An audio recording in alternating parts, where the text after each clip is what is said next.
Welcome, wrestling fans, to the Pro Wrestle Machine. Let's jump right into it. January 22, 2001 Wrestling Observer Newsletter. Fusient Media to buy WCW, sale of UFC. More by Dave Meltzer. After nearly a full year of various rumors, negotiations, and several near-finalized deals, the sale of World Championship Wrestling by Time Warner to Fusient Media Ventures was officially announced on January 11th, literally hours before the announcement that the final step of the Time Warner/America Online merger had been cleared. Fusient Media Ventures, a one-year-old company headed by Brian Badal and Steven Greenberg, who are best known for starting up the Classic Sports Network, and then selling it to ESPN where it became ESPN Classics, for $175 million, is the parent company. The company, with offices in New York and Los Angeles, is an incubator-type company that raises capital for media investments. The actual sale is expected to go through in 30 to 60 days, at which point the names of the various investors will likely be revealed. Change is expected to be gradual until the time the sale is finalized. Nevertheless, even days later, it was clear there was a greater emphasis placed on the cruiserweight division and on having a strong in-ring product with less run-ins, tables, garbage matches, and elimination of swearing, as wrestlers were told specifically words like damn, hell, and ass are no longer to be uttered on broadcasts. Bischoff described trying to get raunchy to compete with WWF as a failed experiment. While getting too raunchy can't work today because of the advertising climate, getting too tame doesn't come across as the needed cutting edge, although ultimately that's overrated as to sinking or swimming. A good wrestling product with soap opera that makes sense and good matches will, in time, since the company has strong television exposure, make gains in popularity whether TNA or swearing is a strong foundation of the product or not. A bad product littered with swearing and TNA, which was the Russo product, was a failure. If the good product had the TNA and the swearing, it would probably work best unless there is an advertiser backlash. WWF was successful with the latter formula, and then toned down, continued to be successful. Bischoff called Russo's excuses of blaming standards and practices for not allowing him to do certain things a crock that Russo peddled, and said Russo's excuses were a load of crap. Time Warner, which was wanting to make sure the new company would be funded well enough to last at least 1 year, is maintaining a minority interest so it can retain the television rights. Terms of the sale were not revealed publicly, likely because the number was embarrassingly low, as someone very close to the situation described the figure as, figuratively, pennies. It is ironic just how far the company's fortunes has nosedived, as it was less than 1 year ago, when SFX was interested in purchasing the company, that the negotiations fell apart because the Time Warner asking price was $600 million.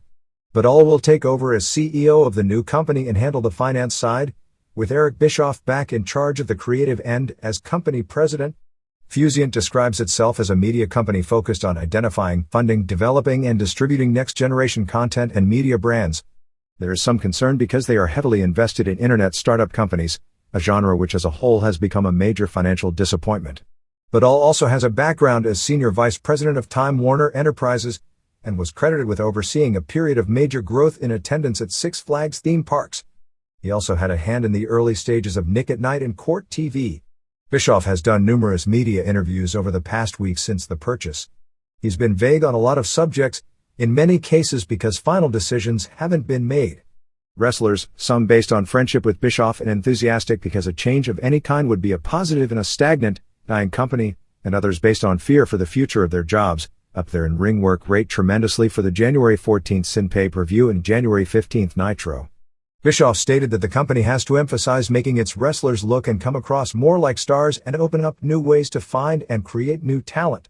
The power plant's future sprung up in many rumors because Bischoff made a comment about the facility being good for its day.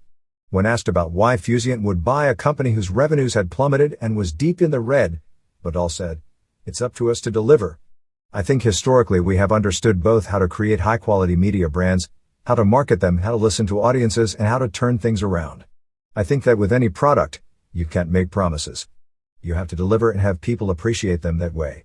Addressing the various rumors and stories that have come out. Hulk Hogan himself probably started this one indirectly through Bubba the Love Sponge, that he was going into the new company for a $3.5 million to $4 million offer to do some wrestling and book the company. At this point, there is no deal with Hogan. Bischoff wants Hogan in the company, a decision that many have questioned, thinking there is only a downside of Hogan's involvement. Until Hogan's legal problems with WCW are settled, it is doubtful he'll be back, and because his contract expires in 2 months, Bischoff said it would be suicide to put Hogan on television before signing him to a new deal. Hogan himself has several options, as he's had contact with many individuals and companies that are looking to start their own wrestling company based around his believed marquee value. There is also still the WWF option. Still, most feel his most likely choice would be to return. But those close to him say he's got some trepidations about it, believing that a wrestling company needs to run a regular schedule of house shows to be successful. House shows. Bischoff has described the company as eventually running house shows after it rebuilds its popularity. It is believed the company has no plans to run a regular touring schedule at any time in the near future, continuing on with the 4 TV tapings and 1 pay-per-view schedule with sporadic house shows the company is currently on. Bischoff said he thinks it has been a big mistake to tape Thunder after Nitro, which was done to save money, but has resulted in a depressing atmosphere nearly every week for Thunder, so would be looking at adding a second taping per week at some point. He thinks it would be a big mistake to move Nitro from Monday. I agree on that one, if both companies are fighting, and while this doesn't make sense on the surface, in practice as the last 5 years have proven to be the case, both companies if competitive will grow a new audience as opposed to split an existing one, and when one side isn't competitive, the audience for wrestling in general declines greatly rather than stays the same but switches over to the more successful product. Bischoff said if he had his way, Nitro would be moved to 9 to 11 p.m. if the company was hot. I'd agree. Right now isn't the time for that move? He has no plans to cut the pay-per-view shows back from the current once-a-month schedule. The television tapings are expected to all be from one location. There have been rumors of different sites as the permanent site of Nitro and Thunder, including Los Angeles, Las Vegas, and Orlando, but a final decision has yet to be made. The company will shut down and relaunch a plan to at some point in the near future. Shut the company down for 3 or 4 weeks and build for a relaunch has been discussed and is a possibility. The final decision has yet to be made either whether to do it, or a timetable to do it. After this past 2 weeks, it seems less like a good idea. It is clear from crowd reactions at Sin and Nitro, that the crowds will recognize a good product and react quickly to it. It'll take time to rebuild it economically, but shutting it down may only serve to kill momentum if the company starts running a string of largely good shows.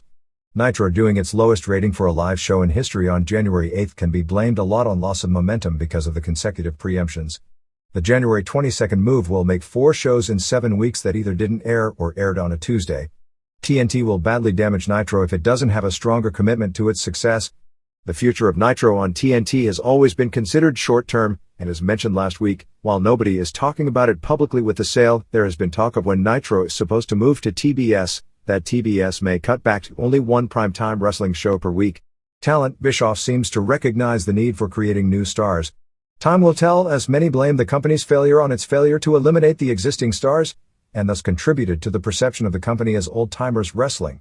It was a disappointing start to Nitro as they created 2 big groups, similar to the Open when Bischoff and Vince Russo took over in April, and none of the newer talent was included, and older dead weight like Lex Luger and good workers who, no matter how hard they tried, don't have main event marketability like Jeff Jarrett, were being pushed ahead of more talented but lower paid wrestlers like Lance Storm and Mike Awesome. Bischoff said no more using active talent as bookers. Will he become a performer? He said that in the past he has spread himself too thin by being in charge behind the scenes and also being a performer. Will contracts be changed? It will probably happen. Details of how the new contracts will be given haven't been hinted on. All but the top wrestlers, and a few guys whose lawyers pushed hard for it like Shane Douglas, have the 90-day contract cycles, at which point the company has the right to terminate them and then negotiate to bring them back with a different deal. Is the interpromotional pay-per-view idea possible with WWF? Variety in its coverage of the sale talked about the potential of an interpromotional angle. Badal has privately talked with people thinking that with Turner out of the picture, he thought the 2 sides could sit down.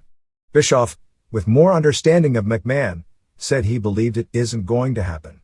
Even when McMahon was thinking of buying WCW himself, it was the prevailing belief that doing interpromotional matches on pay-per-view would draw less buys at this time than WWF was doing on its own because none of the WCW talent is over.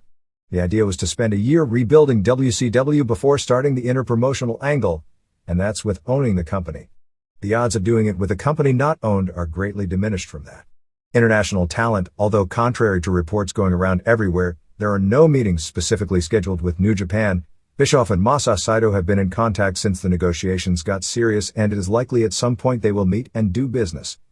Bischoff is also interested in doing business with Yoshihiro Asai, Ultimo Dragon, and Toryuman. Asai also has a lawsuit out against WCW. Bischoff had promised the company would take care of him after a botched surgery by a WCW-appointed doctor resulted in his career ending prematurely, but after Bischoff lost power, he was then fired. Fired talent, unless Scott Hall gets his head on straight, there is no spot for him according to Bischoff. He said he's had bad experience with Juventud Guerrera and that Guerrera needs to prove himself outside of WCW before he'll bring him in. He said he didn't know if he would hire Mark Madden back, saying that the announcers shouldn't be there to get themselves over, but said he doesn't think it was Madden's fault. He said Madden is very talented, but has to know his role. In selling, it was Brad Siegel, who many close to the situation blamed for the problems of the company since he made the decision to bring back Russo as booker after Russo's style was failing the first time, albeit with Bischoff, and Russo's second reign seemed to do tremendous long-term damage. Siegel also made some of the funniest quotes to people who had been close to the situation. He claimed, "We never went out to sell WCW, but as rumors started to fly, various parties came to us and asked if they could partner with Turner." Fusient clearly rose to the top. He claimed TBS never even considered shutting down the company if they couldn't sell it. Lost amid all the hoopla of the WCW sale is that just a few hours later, Bob Merowitz and Semaphore Entertainment Group announced the sale of the Ultimate Fighting Championship to former Nevada State Athletic Commission member Lorenzo Fioritida and Las Vegas-based company Zuffa. Fioritida, 31, is the co-owner of the Station Casino in Las Vegas and owns the Zuffa company with brother Frank Fioritida and brother-in-law Blake Sartini. Dana White, the former manager of middleweight champion Tito Ortiz, who is the most charismatic of the fighters that have been in the UFC recently, will actually run the company. Unlike the WCW deal, which had been rumored for months, this deal was consummated rather quickly. It is generally considered a strong positive for UFC from almost everyone involved because Fioritida's former commissionership background and the fact he's well connected in the Las Vegas area. He also has a strong boxing background. Flip Homansky of the Nevada State Athletic Commission, who replaced Fioritida on the commission, had attended the past 2 domestic UFC events in New Orleans and Atlantic City. The belief is these connections would open up Las Vegas as a live market for UFC, and Nevada sanctioning was always considered as the major stepping stone for getting the events back on pay-per-view. "It is great news for the UFC, but it's truly a sad day for me," said Merowitz on Eddie Goldman's No Holds Barred show on Ayada.com. Merowitz, who is the CEO of Ayada.com, said that he guaranteed with the sale that UFC would be available everywhere on pay-per-view again within 6 months. Merowitz has been part of UFC since its inception in 1993 when Horian Gracie and Art Davie brought the concept to his Semaphore Entertainment Group for pay-per-view packaging, and after surprising success with a first show, the popularity constantly grew, and Merowitz bought out his original partners, Gracie and Davie, and by 1995, it seemed on the verge of passing the WWF as the #1 regular pay-per-view attraction. But that never happened for a number of reasons, some of which were political. UFC has struggled along for the past few years, largely due to the smaller universe, but the lack of promotion and inability, largely due to the lack of exposure and promotion to create mainstream drawing cards like Ken Shamrock and Hoist Gracie were in the first 2 years has resulted in buy rates of the pay-per-view drop probably every bit as drastically as those of WCW. UFC in its heyday was a pay-per-view marvel, doing buy rates as strong, and sometimes stronger than pro wrestling, and without any television support. Even as late as 2 years ago, the shows still did numbers in the 0.55 range within the universe of dish homes that they were available in. The world of pay-per-view has gotten far more difficult with the preponderance of events, and UFC is faced with a very difficult prospect of having to try and get an audience back that in most cases hasn't seen the show since 1997 due to a lack of availability, when most of the major cable companies dropped it. In Canada, where the product was off for years, and was recently put back on, due to lack of promotion, the numbers aren't in the ballpark of what they were before it was pulled. At the heyday of the promotion in 1996, UFC was and always has been an anomaly, because numerous other promoters have attempted to put on pay-per-view shows, and even with strong marquee main events and tons of advertising, without the UFC name itself, all being big money losers, and most never did a second show. If Fioritida has the political juice to reverse the ban by cable companies, the company is also faced with somehow remarketing the sport, which also has strong potential in the home video market. The show, if the cable ban breaks, would then have to face strong competition from the Pride shows, which has the biggest name fighters in its stable and has also expressed interest in promoting in Las Vegas should Nevada open up. The UFC staff that had been working for Merowitz is scheduled to meet with the new ownership group this week, and it is expected all will be offered jobs provided they move to Las Vegas, where the company will be headquartered, and that Zuffa would be taking over promotion of the next show immediately but not be changing any of the currently booked plans. Very little else is known as it pertains to plans other than the February 23rd Atlantic City pay-per-view from the Trump Taj Mahal is considered a go with a proposed main event of Ortiz versus Evan Tanner for the middleweight title. Marowitz over the years had turned down many offers for UFC, including feelers from the WWF, and it is believed that he was interested in maintaining a minority share, but that it was a 100% buyout. There were talks recently that were described as serious for a group headed by Dan Lambert and Booker John Peretti to purchase the company fairly recently, but ultimately Marowitz decided against selling at that point. With the new ownership, the WCW Sin show had a chance to be the start of a new beginning. With everyone nervous about their jobs, it figured to have the strongest work rate of any WCW show in a long time. And it did. About halfway through the card, it seemed like the show almost harkened back to the glory days of WCW, 1996-98 with strong undercards. The question was the main events. The old WCW pay-per-view shows often had bad main events, but they were matches that were built up well and drew money.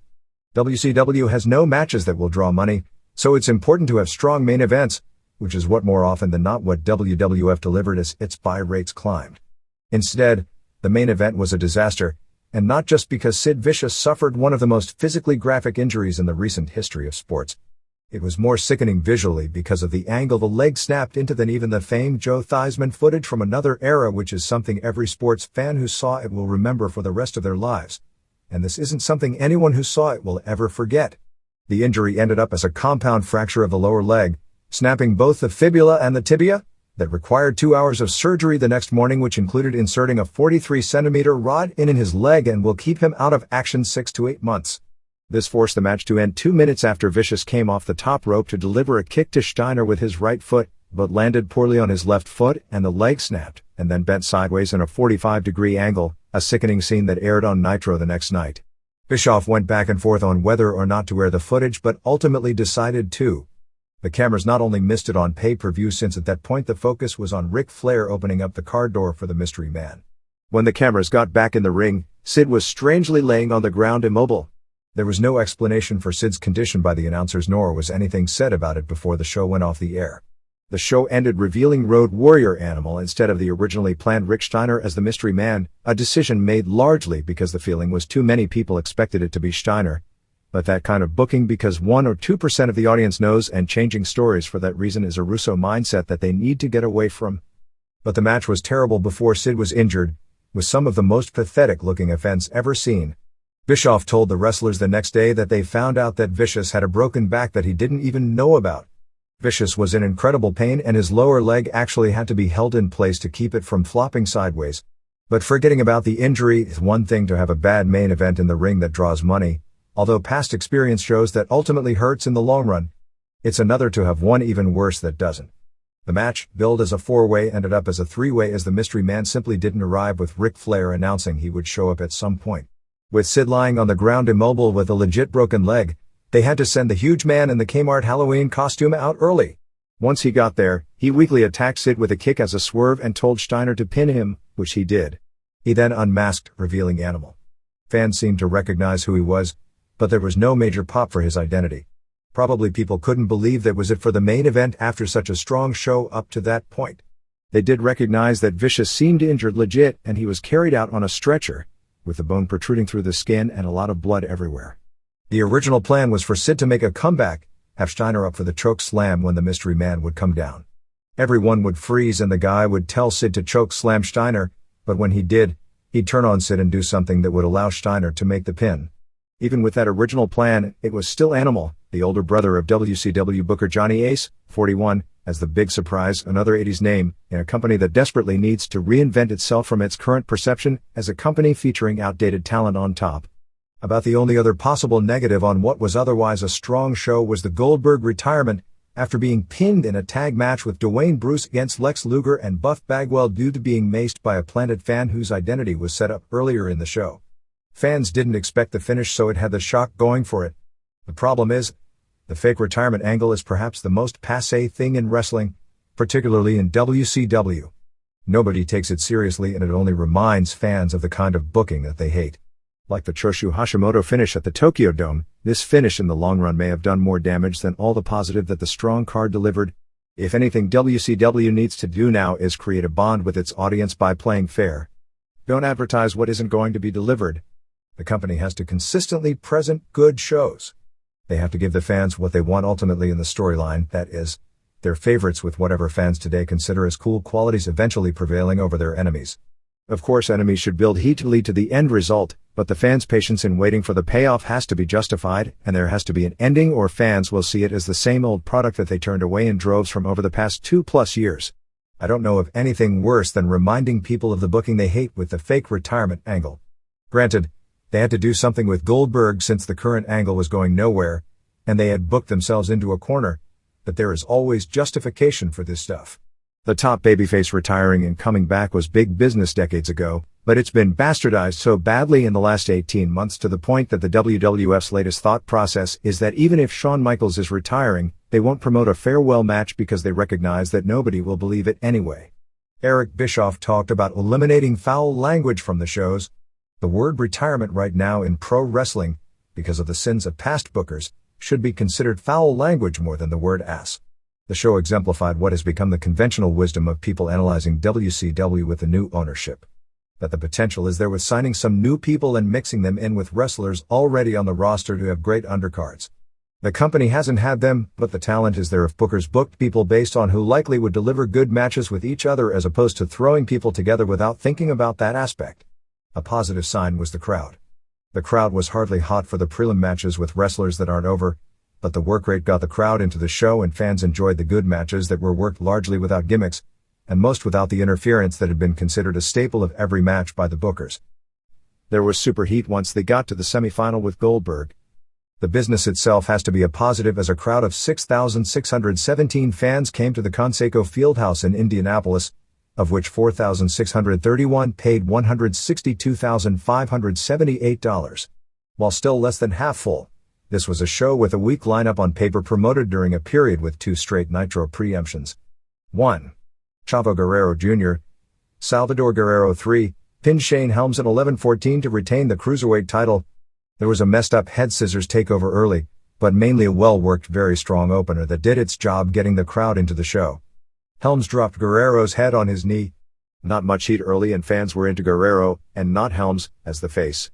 Helms did a cool running neckbreaker and the fans started to get into it. Guerrero did a high plancha outside the ring. Scott Hudson really tried to get this match over as being important. Helms came back with an equally strong plancha. At this point people started accepting this as a real good match instead of prelim fare. All kinds of near falls including blocking each other's finishers. An interesting note is that Helms' vertebreaker is an offshoot of the Goria special invented by Chavo's grandfather in Mexico. After a series of reversals, Guerrero got the pin after a brainbuster. 3.5 stars. 2. Reno Rick Cornell pinned Big Vito Lograsso in 8:41. Very Japanese style as the two just pounded each other. They really pushed Reno's roll the dice finisher, including a spot where Vito blocked it and reversed into a suplex for a near fall. Reno reversed Vito's implant DDT. Reno used a blizzard suplex and got the pin with the roll the dice. Both worked real hard. 3 stars. 3. Kaz Hayashi and Yun Yang James Yang beat Jamie Noble, James Howard, and Evan Karagias in 9:21 in the show stealer. This was the Kaz Hayashi show, and if WCW doesn't realize that right under its nose it has its own Tajiri, they are really missing the boat. You knew it had to be WCW with the graphic reading Jamie Karagias and Evan Noble as they came to the ring. The Dragons did a double Asai moonsault. Basically an excellent lucha-style match. Hayashi did an awesome drop-toe hold on Karagias. Karagias and Noble did the during and roadkill finisher as a double team. Karagias did a press slam into a spinebuster on Hayashi. At points Hayashi actually made Karagias look like a great worker. Not at all points. Karagias slipped on the top rope trying a quebrada. Yang, who got the big reaction as the face making the hot tag, came in with his sometimes inconsistent offense being on the good side. He did a quick dragon screw into a Yoshi version of the figure 4 but Karagias saved. Karagias did a springboard plancha on Hayashi. Yang blocked an attempted Frankensteiner off the top and turned it into a power bomb off the top on Noble. Karagias did a firebird, 450, splash on Yang. Noble did a tombstone on Hayashi but another save, before finally Yang pinned Noble after an inside cradle. Sensational match and hope they get their just rewards from it, although history tells us differently. With all the new enthusiasm up and down, the fact that none of these 4 wrestlers appeared on Nitro, nor were ever even mentioned on the show, nor was the match put over. This is going to lead to the same problems as before. If wrestlers don't feel they are being rewarded for putting forth extra effort and if great matches aren't worth being put over, it leads to that resignation factor that ruined the last group of young talent the company had years ago that in the end couldn't wait to leave for those very reasons. 4 1/4 stars. 4. Cat, Ernest Miller, pinned Mike Sanders in 5:44 to win the commissionership and retain Ms. Jones. The storyline here is that Sanders tried to buy Brian Adams off, but Brian Clark informed Adams there was bigger money behind another job. Considering who was in it, there was nothing wrong with the match, and it was much smarter to have interference in this one as opposed to the first 3 which were better matches left alone. Chronic came out and Clark instead shoved money in Sanders' mouth, and Cat gave him the feliner for the pin. 2 stars. Flair was pulling around too closely with Goldberg as they introduced this fan who Goldberg signed an autograph for. Flair also made the match no DQ. Goldberg was cooked. 5. Lance Storm, Lance Evers, and Mike Awesome, Mike Alfonso, and Elix Skipper beat Conan, Charles Ashenoff, and Rey Mysterio Jr., Oscar Gutierrez, and Billy Kidman, Peter Gruner, in a penalty box match with Jim Duggan as ref in 1307. This wasn't the disaster of the Storm vs. Awesome match at New Blood Rising, but it was a match that would have been far better without the gimmick. The box basically ruined momentum and for some reason, every match involving the FAs has messed up heel/face psychology. On 2 occasions, the FAs had a 3-on-1 but failed to produce. Using hockey psychology, when the home team has a 2-man-up power play and fails to convert, that isn't making the fans think the home team has good qualities. At one point Tiger sprayed a water bottle on Major Guns and they fought, and were both put in the box. At one point when they were about to set up the Bronco Buster, Duggan did Mysterio Jr. in the box because you can't attack someone on the ropes. At another point when Mysterio Jr. and Tigress did the Bronco Buster they weren't put in the box. Team Canada also got a power play spot. Finish saw Awesome give Mysterio Jr. the Awesome Bomb and Storm use the half crab on Kidman, so the face referee had to reluctantly raise the heel's hand, and the whole purpose of a face ref is supposed to be to screw the heels in the first place. Still, the effort of the guys was strong. 2 3/4 stars. 6. Mang Yuli Fifita won the hardcore title in a 3-way over champ Terry Funk and Crowbar, Chris Ford, in 11:41. Your basic hardcore match with far too many chair shots to the head delivered on all parties. At least everyone was protecting each other with the chair shots. Funk and Crowbar ended up in the women's bathroom, where there were no women, and they dumped garbage. WWF just did the women's bathroom spot with a stronger punch line, though this came off as stealing an idea and not doing it as well, even though the guys beat each other up worse in the bathroom. Meng showed up in the bathroom. Crowbar used a fire extinguisher and chair on Funk. Crowbar came off the balcony with a leg drop on Funk through a table, which the cameras totally missed the first time but they did at least get a replay of it. Funk hit Meng with a shovel. Crowbar hit Funk in the knee with a chair shot and put on the figure 4, but Meng splashed Crowbar off the top. After the near falls and saves, Crowbar laid out Funk with yet another chair shot. Meng kicked Crowbar and then Meng pinned Funk using the Tongan death grip. 2 stars. 7. Chuck Palumbo and Sean O'Haire won the tag titles from Kevin Nash and Diamond Dallas Page, Paige Falkenberg, in 11:16. The rest of the Thrillers came out with Sanders, and Sanders announced that he could substitute people throughout the match. Flair came out and said Sanders had no power and ordered everyone away from ringside. Fast-paced match with Palumbo and O'Haire looking good. The announcers still haven't realized about credibility. Shuvani said O'Haire was 6'8" and Hudson later said Palumbo was 6'7", and anyone watching just said, they are so full of it. O'Haire did a backflip on the turnbuckles, landing on his feet and gave Nash a thrust kick which was real impressive for his size. Palumbo looked good, mainly doing all the Scott Hall stuff, although I don't think anyone has recognized yet that is what he's doing. Nash did the snake eyes on Palumbo. They did a double slingshot suplex on Page for a near fall. Page reversed a tombstone into one of his own on Palumbo. Finally Page, who worked most of the match, made the hot tag to Nash. He gave both sides slams and high kicks. The Thrillers, Luger and Bagwell all descended upon the ring.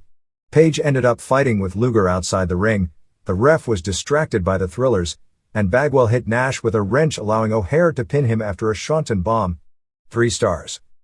8. Shane Douglas, Troy Martin, won the U.S. title from General Rection Bill DeMott in 11:36. Jamie Tucker went down on Douglas and found a chain. Thank God he did. This was built as a chain on a pole match, but instead they hung the chain from the ceiling.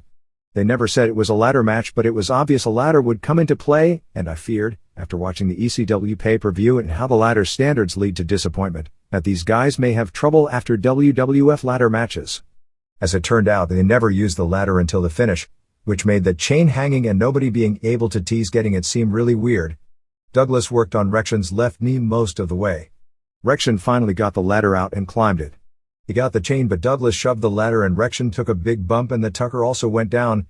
Douglas pulled a chain out of his boot and hit Rection, who juiced, and Tucker recovered, saw it, and signaled for the bell. 1 1/2 stars. 9. Lex Luger, Larry Fole, and Buff Bagwell, Marcus Bagwell, beat Bill Goldberg and Dwayne Bruce in 11 minutes. Most of the match saw them getting heat on the Sarge.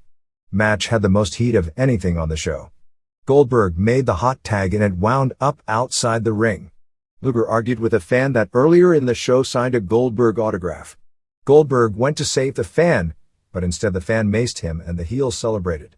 Luger nailed Goldberg with a chair to the back, a hard chair shot to the head, and put Goldberg on his shoulders for Bagwell to deliver the blockbuster, and Luger got the pin.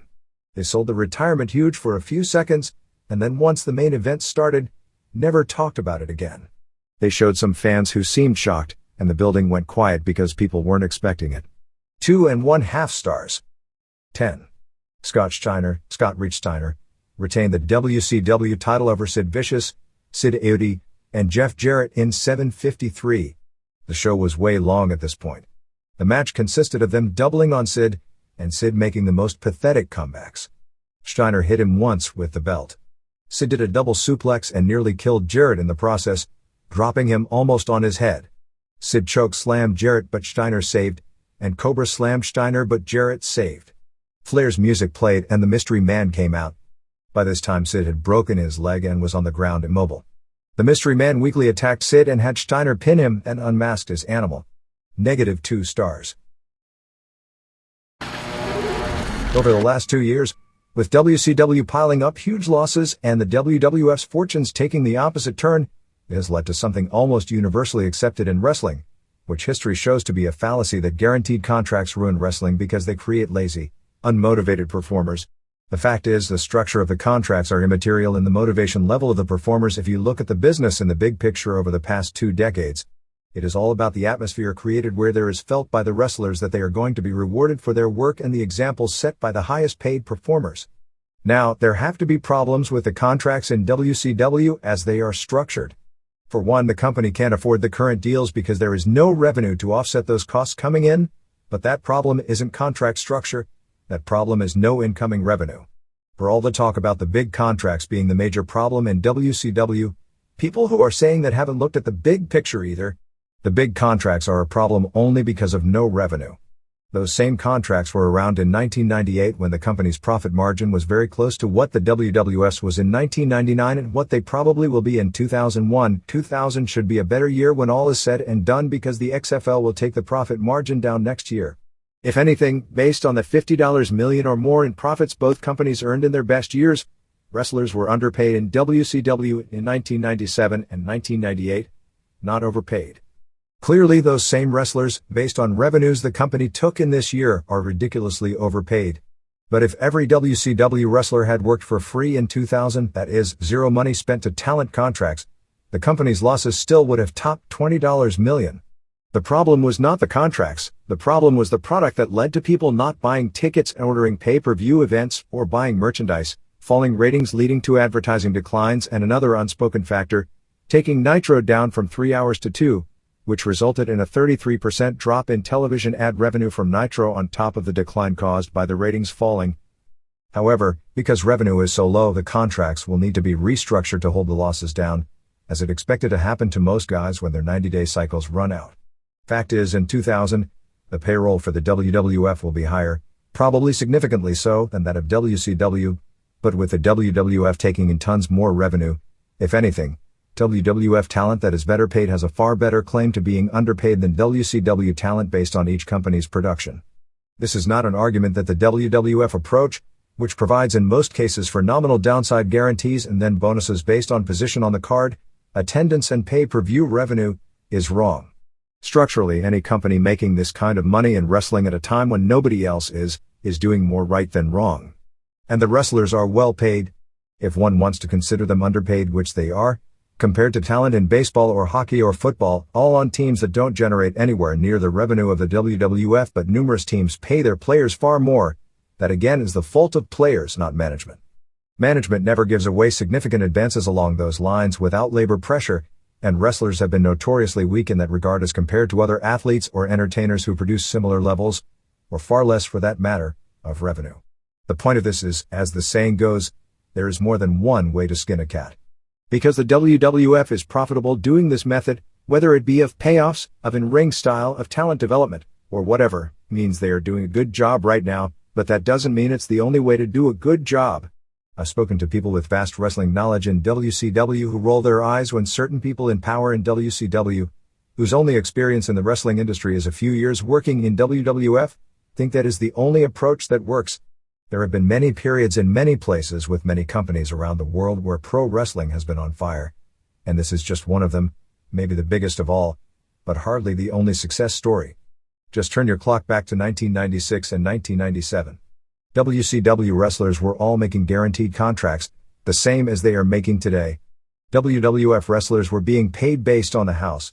Up until this period, in 1996, when McMahon needed to offer downside guarantees to lure Mark Merrow and Brian Pillman from WCW, and at the same time he was losing Kevin Nash and Scott Hall because he refused to match the $750,000 per year offer WCW made for both of them, the WWF began offering downside guarantees. Still, during those years, WCW was more profitable than WWF. WCW offered a better in-ring product than WWF. WCW wrestlers, generally speaking, were happier and more motivated. WWF did provide better main events because that was the Bret Hart/Shawn Michaels era, and those wrestlers did start the pendulum swinging as far as work rate because they created one standard while the WCW headliners were starting to create another. But it wasn't the contract differences, as both Hart and Michaels at around this point were getting huge guarantees to keep from jumping, which Hart eventually did. And Hart's contract, Michaels may have as well, but I'm not certain about his, actually didn't even include bonuses if the gates were higher, yet nobody could look at the in-ring matches and performance of Hart in 1997 and say he gave less than 100% with C.W. Undercards were awesome, but the main events were lacking. That spoke of the quality of the main eventers, and not the nature of the contracts. Those same wrestlers, if they worked main events in the WWF, see Roddy Piper versus Jerry Lawler's King of the Ring main event, would have been just as bad. What did kill WCW's work rate was not the contract structure as far as guaranteed money versus incentive-based, was lack of discipline, lack of reward for work and lack of upward mobility. Now if the contracts are structured to where a wrestler could miss a house show without a valid reason, or could miss public appearances without being fined, or if their contracts allow them to miss dates with no punishment, yes, those are badly structured deals or a result of bad management. Even when WWF was struggling and behind WCW in ratings, that didn't stop them from firing Jim Hellwig when he blew off some house shows after a confrontation with McMahon, or getting rid of Sid Vicious soon after he overslept and failed to appear at a major promotional appearance. Even though they were behind in star power and Hellwig was perceived by fans as a major star and Vicious by management and some fans as a major star. Those same things were frequent in WCW, and nobody lost their spot. Soon, due to complaints from guys at the top who bitched about having to do things like actually go on the road and do house shows, wrestlers in WCW started thinking that actually wrestling, or promoting wrestling, was an unreasonable demand by the company paying them seven-figure contracts. And when they would get away with excuses not to come, and the company didn't realize it was going to kill them at the other end because fans felt ripped off paying for advertised matches and superstars that weren't there, and the undercard wrestlers, who ironically were working fuller schedules for far less money, knew often the excuses headliners got away with were bogus. What happened? They didn't want to do house shows. They didn't want to do public appearances. And ultimately, the last 30 months resulted. But that's the discipline set by management, or lack thereof, and motivation level inspired by headliners. It has nothing to do with contract payment plan. The great undercard workers in WCW that at the time were blowing away the in-ring product of WWF were all wrestlers who came from environments where they earned guaranteed money, whether it was New Japan or AAA. In both places, in fact, they earned far less than they did in WCW, but if you ask any of those wrestlers today, to a man, they'll tell you they were more motivated and happier while working a harder schedule and more physically demanding matches for less money. It's just that in those environments they were taught by the companies that hard work paid off and was appreciated. Those same wrestlers, whether it be Rey Mysterio Jr. in AAA or Chris Benoit in New Japan, were limited by size and not ability to how far the company would let them go as well, but they did get incentive in other ways from management that their match quality was highly appreciated. And most importantly, fans were educated that their matches were important and reacted. They were never put in positions where they looked like jokes because the company recognized they were too valuable in their spots to kill them off. Even the old guys on top may not have been able to outwork them, but whether they were Pero Aguayo or Shinya Hashimoto, they never worked with the attitude that they didn't need to work hard to entertain the fans and keep them coming back for the next show. In WCW, it came clear that the management didn't care and thought because houses were packed, it would always stay that way even without giving those fans a strong show, and the arrogance of killing towns with bad shows, no shows, killing off the regional heroes for whatever ego-driven reason, and not rewarding hard work in any fashion eventually killed the incentive of most of the wrestlers, Benoit being the exception as he performed well until the last day he was with the company. At that point, the WWF, whose top guys instilled the messages of wanting to work while injured because you were advertised and didn't want to disappoint the fans who paid money to see you, and knowing that the job of a wrestler involved travel and working 4 nights a week, started blowing WCW's product away on virtually every level. I'm not saying that is the reason WWF far surpassed WCW, although it is one of many reasons. 3 years ago, WCW had better young talent than WWF. But that WWF young talent improved year by year until they became superstars. The WCW young talent stagnated, or went to WWF. The ones who could work at the top level became bigger stars in WWF, and the ones who didn't have the work ethic. Big Show is the perfect example, never made it as nearly as big a star in WWF as he was in WCW when he first started. Case in point, let's go back to 1987. Jim Crockett had lost a lot of talent to the WWF. He started signing his major acts to guaranteed money contracts to keep them from going to the WWF, where wrestlers didn't have guarantees at all, but overall, because the company was more successful, were making a lot more money.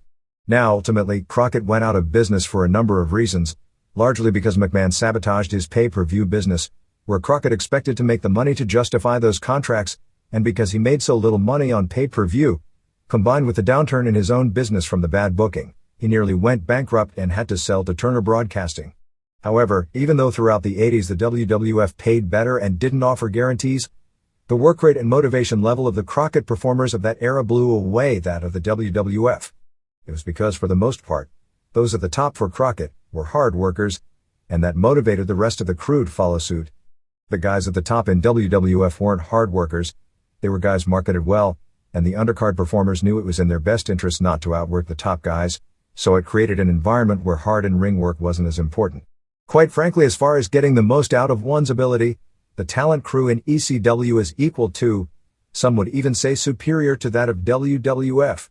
WWF wrestlers overall are far more talented performers, but from a pure work standpoint, the best ECW shows as far as the effort standpoint goes, are as good as any WWF shows.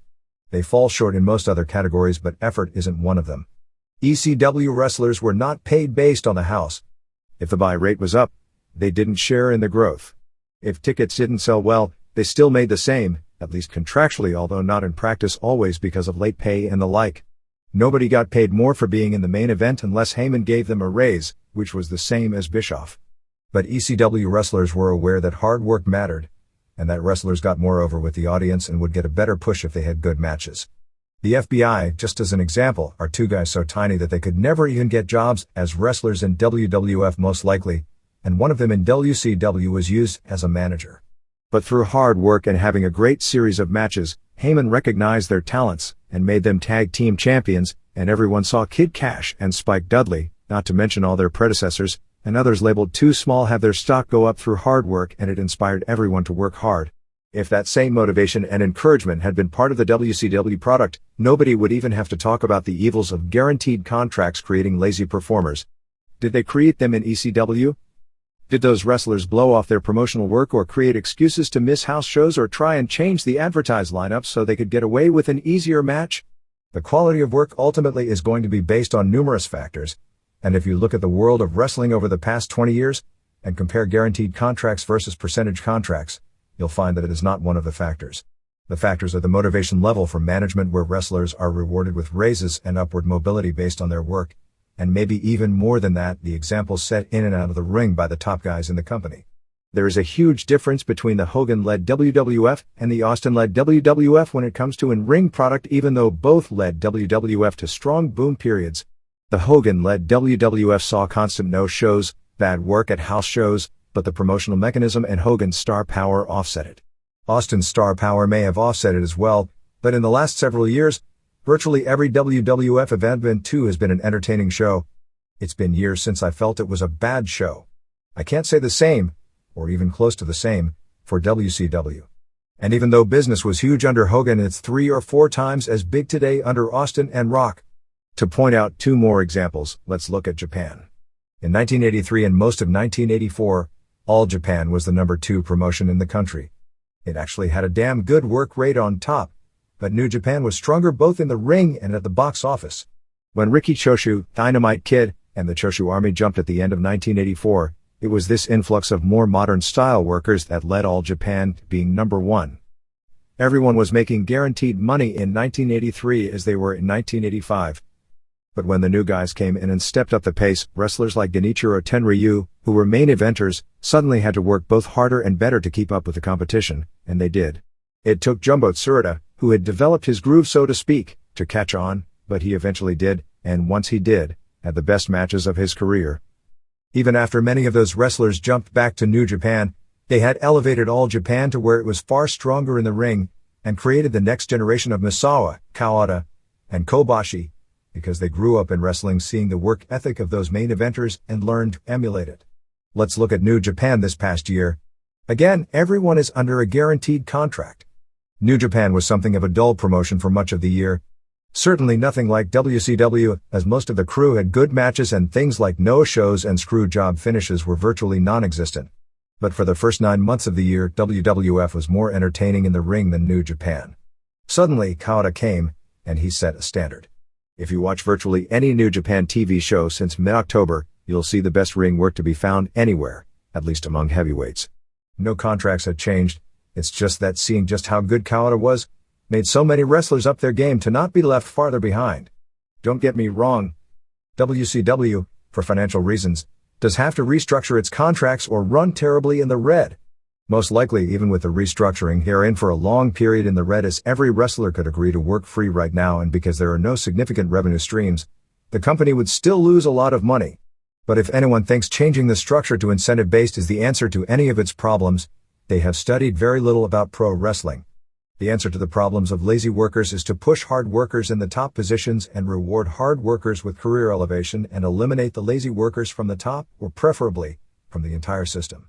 Whether it was the tag match at Sin, the ladder match at Starrcade 2000, or Juvie vs. Blitzkrieg in 1999, when guys have 4 stars plus matches on pay-per-view and they get no praise on television the next day, and are still portrayed to the fans as the same jobbers they were the week before, there is eventually going to be talent that wises up and no longer has any, or at the very least far less, motivation for having those matches.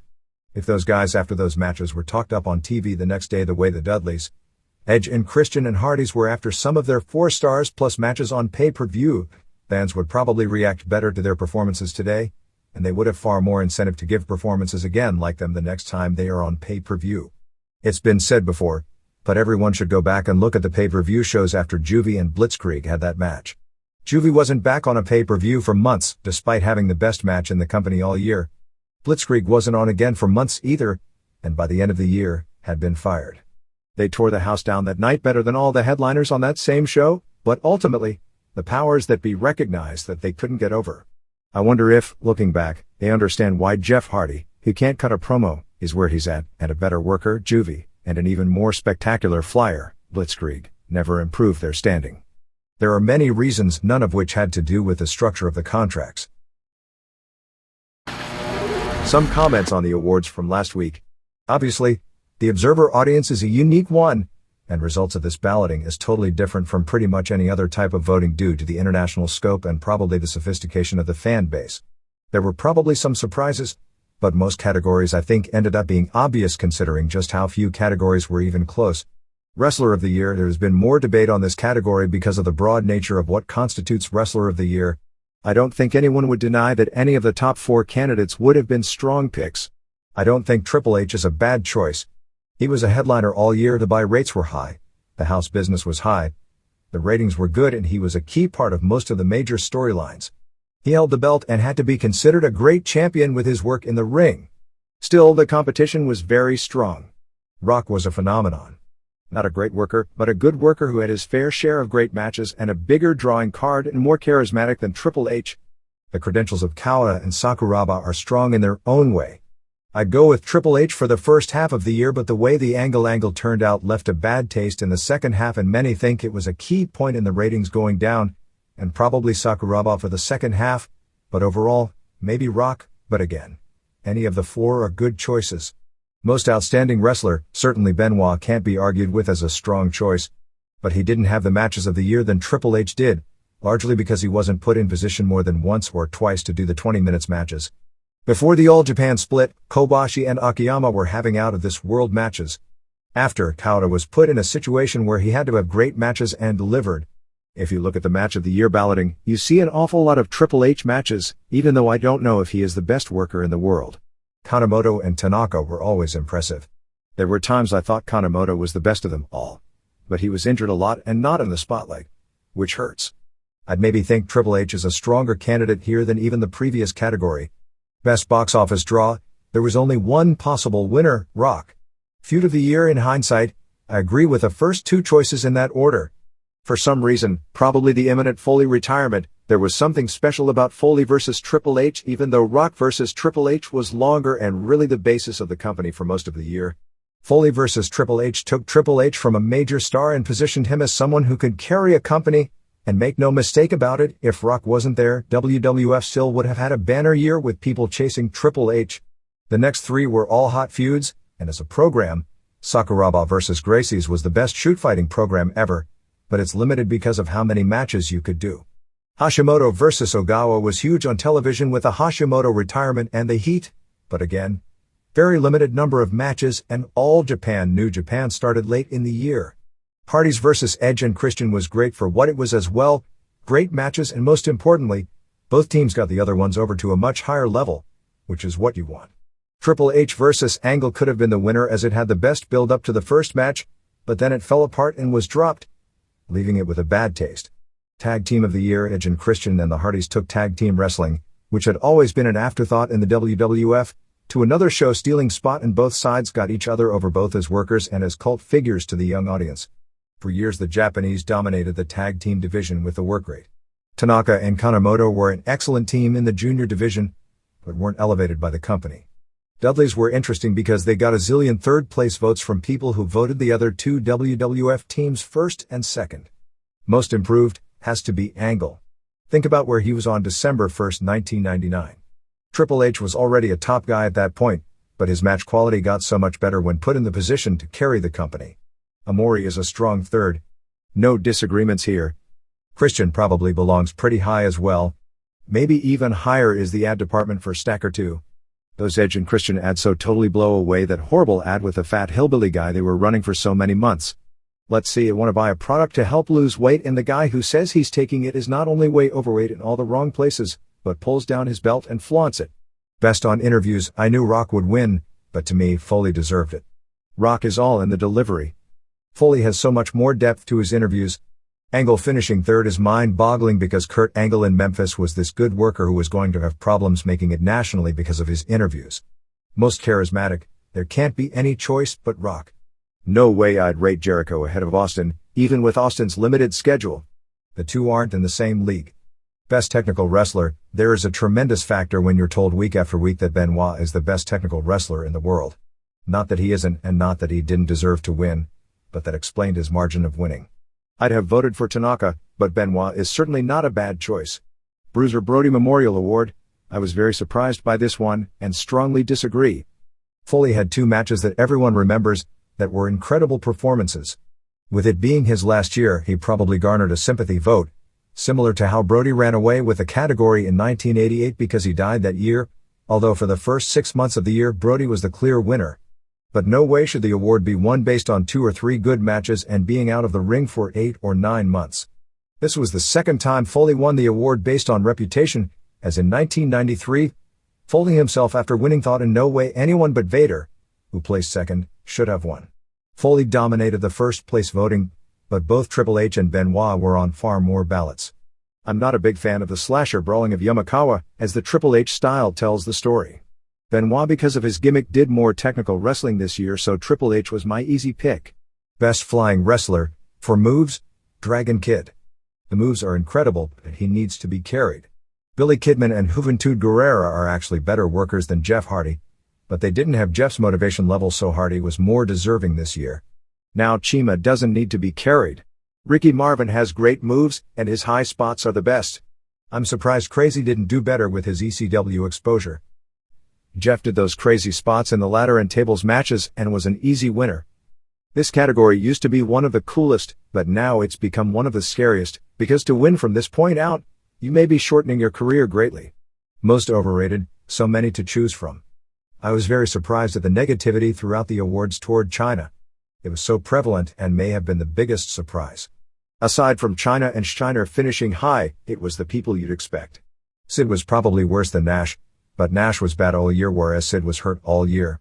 Most underrated, very surprising that Jericho won. I don't think he's underrated at all. He has good matches and gets a great pop. Maybe he could be pushed higher, and in the early part of the year I thought politics weren't working to his advantage. But there is a numbers game and Benoit is more believable in the ring and Angle has it more than Jericho, and really Edge and Christian have passed him by as personalities.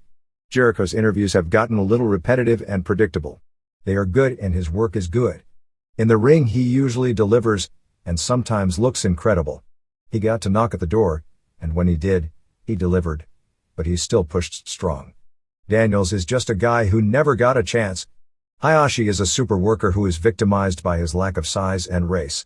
Guerrero was in a company where talent just doesn't help get you over, and he, Storm and Awesome are good choices, but Kidman I felt wasn't working up to his potential, particularly after the Hogan program resulted in his losing steam. Awesome isn't underrated by fans, but has been poorly pushed with bad gimmicks by the company.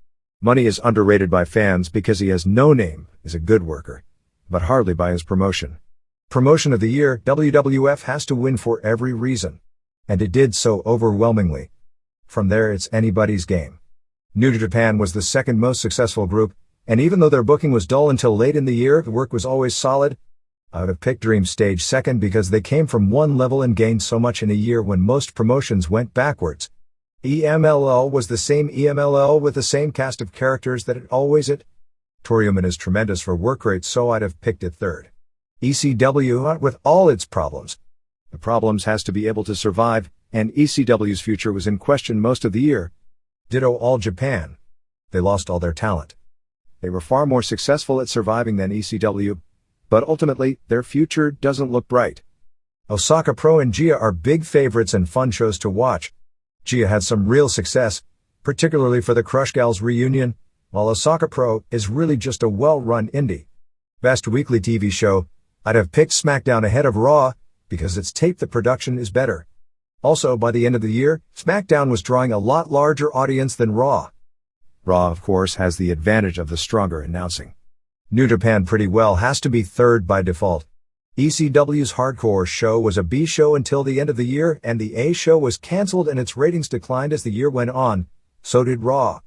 But the show was still in demand. Match of the year, there isn't one match in the top 10 or honorable mention list that probably doesn't deserve consideration. My personal top 3 would have been Atani and Takaiwa vs Kanemoto and Tanaka first, Villano 3 vs Atlanta second, and Triple H vs Foley from the Rumble beating out Triple H vs Jericho from Fully Loaded for third. Can't argue with any of the picks. I was shocked Atlantis vs Villano 3 won, although it was the most emotional and may have been the best psychologically of the matches listed. If nothing else, compared to the top 3, it had no gimmicks and was more of a classic than number 4, which was even less gimmick-oriented. Kawada vs Sasaki won all the Japanese awards as the biggest match of the year, which also delivered. The fact Benoit vs. Regal made the top 10 was a shock, but having been there live, it wasn't undeserved. If there was a surprise to me, it was that Kobashi vs. Omori wasn't All Japan's highest rated match, as it was the Carnival Finals and was an awesome match. Probably Omori's name isn't as strong as Kawada or Misawa as an opponent of Kobashi. Also, the WrestleMania match, just because it was at Mania, I expected to finish in the top 5 or 6 because the best match at Mania always does. Actually, I don't think it belongs in the top 15. I also would have figured the Hell in a Cell Triple H vs. Foley match would finish ahead of the Rumble match, although I agreed with the voting on that, just because of the retirement stip. Perhaps if Foley hadn't have come back, could have won because it would have matched Atlantis vs. Villano for emotion, but in hindsight, the emotion doesn't hold because of the comeback. The Hashimoto and Iizuka vs. Murakami and Ogawa match from January 4th at the Tokyo Dome was a unique match, which made Iizuka a star, and opened a lot of people's eyes to what the future of wrestling may look like. It deserved a lot of consideration and didn't even make honorable mention. Rookie of the Year, Sean O'Hare has a ton of potential if he ever gets a personality. Anyone who would vote Sanders ahead of Murahama has never seen Murahama. Stratus, while she is pushed as a star, is a total joke finishing in the top 10. Shelton Benjamin was hurt by lack of exposure. I'm not sure he should have won, but given his amount of time in, he definitely should have made top 2 or 3. My votes were Murahama, Benjamin and O'Hare. Best non-wrestler, it has to be between Vince and Foley. At least Vince won handily, so I can say it was a deserving winner. But how can Stephanie finish ahead of Foley? Does he do better interviews? Is she funnier? Can she carry people on the mic? Stephanie is just a McMahon daughter who was pushed beyond belief, and because her name makes her important, she is a star and draws ratings. Shane is a far more talented performer. Cyrus probably should have finished third carrying the TNN angle, which was a dumb angle in many ways, but it did draw heat and he played his role well. For Stratus, again, she's only there as looks. Her acting ability is hardly better than Sinister Minister. Best television announcer, the race always was for second place. What you see is what you get. Problem is the WCW announcers, whether good or bad, were destroyed by shilling for a bad product, which pretty well guaranteed Lawler and Styles at second and third, since Dave Brown is too regional and never gets the credit he deserved. Worst television announcer, Shuvani comes across so badly due to the product, but it's still hard to see him running away with this so much. Madden in second is weird as well, because I find him the single most entertaining announcer, but he also comes off in a way that rubs a lot of people the wrong way. I didn't say Madden was the best, but I laugh at him more than Lawler or Ross. Michael Cole seems like a wind-up doll who never says anything, and Stevie Ray is real bad, but Lee Marshall on WoW is as bad as he was in WCW. Best major wrestling show, every one of the top 10 was outstanding. My feeling is the WWF shows, because so many were good and fully loaded, wasn't that much better than the rest of the pack, but it was better. Allow the EMLL and Pride shows to squeak past a bunch of shows negating the others. I don't think WrestleMania or the J-Cup final belong in the honorable mention list. The EMLL show may have been the best. The main event was equal to any match this year. Some of the other matches were on par as well. Pride was totally different, but it was the best shoot show ever in many people's opinion. Worst major show, it really speaks volumes that 8 of the 12 WCW shows this year made the top 10 of this list. While people in WCW can lay a lot of blame elsewhere for their problems, this pretty much says the booking and execution on big shows has to be a big factor. Best wrestling maneuver, Dragon Rana is far more spectacular than Jeff Hardy's move or Chris Benoit's, which was a Japanese spot invented by Candy Akutsu. Van Terminator is certainly an amazing athletic stunt, but a dangerous one as well. Dudley's 3D move got super over. Most disgusting promotional stunt. There's 2 categories woven into one, the sickening and the stupid. Arquette and Russo winning the world title topped the list of stupidity. The second one, Russo, was worse than the first, even though it didn't get the votes, because they should have learned from their stupidity with Arquette when the fans told them that wasn't what they wanted, and instead, Russo's ego was so out of control he did it again anyway. The Mitchell and Canyon deals fall more into the sickening. Mitchell's was worse from a stupidity standpoint because it couldn't work because everyone knew the real story and you can't angle something the audience knew. Canyon, taking that bump in Kansas City, while that was far more disgusting in an angle that started playing off Owen Hart and finished playing off draws, and then drew no money anyway since they swerved the climax before the first match back, probably should have won the category for all the reasons. In hindsight, WCW putting Russo back in charge falls into the stupidity, but Brad Siegel made a mountain of bad decisions in the last year under TBS. Worst wrestler, China is bad and Nash is lazy, but nobody belongs ahead of David Flair on this list. Worst tag team, Chronic was bad, but not as bad as the new Harlem Heat.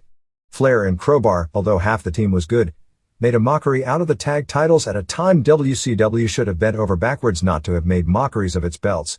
Worst TV show, XPW was far worse than Thunder. Seriously, Thunder was terrible and all, but there was on occasion some quality wrestling and occasional good interviews. XPW was a porn movie without the porn, on free TV. Worst non-wrestling personality, Vince Russo was annoying, but how could he be a worse TV personality than someone like Deborah, Major Guns or Judy Bagwell? Worst match of the year, Patterson vs. Briscoe was a deserving winner, but unless you've seen Norton vs. Williams, which was a big match of two headline wrestlers against each other on the biggest show of the year, you probably shouldn't vote. That Vampiro Demon and Oklahoma Medusa matches were horrible. Storm vs. Awesome should get an honorable mention for being a match that at least should have been great, booked to be ruined. Worst feud of the year, Hogan vs. Kidman is a deserving winner. It turned Hogan into a mid-carder, all the while snuffing out Kidman's push. When both guys end up in worse position than when they started, you know something is wrong. New Blood vs. Millionaires Club was terrible, especially with no logical beginning and no conclusion at all. Hogan vs. Kidman was just the prime example.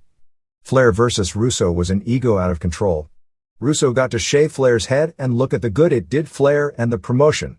The idea of angles isn't to do them, the idea is to draw money with them. That feud, the idea of shaving the head of Flair and not drawing a dime with something that should have been $1 million angle, exemplifies the booking of WCW more than anything. Worst on interviews, Russo is far from the best, but how can he finish above Deborah? How can Scott Steiner finish above Deborah? How can Linda McMahon be behind Stephanie? Worst promotion, there are plenty of indies that are far worse, but WCW for all the obvious reasons has to win. A company with those kind of resources, talent, budget, and exposure being unable to generate any major revenue streams is a textbook example for everyone going into the wrestling industry to study to identify almost everything that should be avoided in promoting and booking wrestling. Best booker, WWF was too strong for anyone but Vince McMahon to win.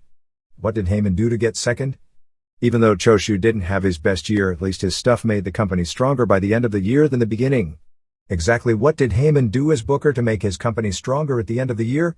Granted, he had an eye for talent and elevated people nobody else would have seen the talent of, but ultimately, the promotion was croaking. When has a manager of a losing team beaten the World Series manager for Manager of the Year? Promoter of the Year, an even stronger win for McMahon. Morishita took pride, which was a bad joke until the rise of Sakuraba and made it probably the second hottest promotion of the year. Definite second place. Shoot Fighter of the Year, of course Sakuraba was going to win. Coleman also has to be second.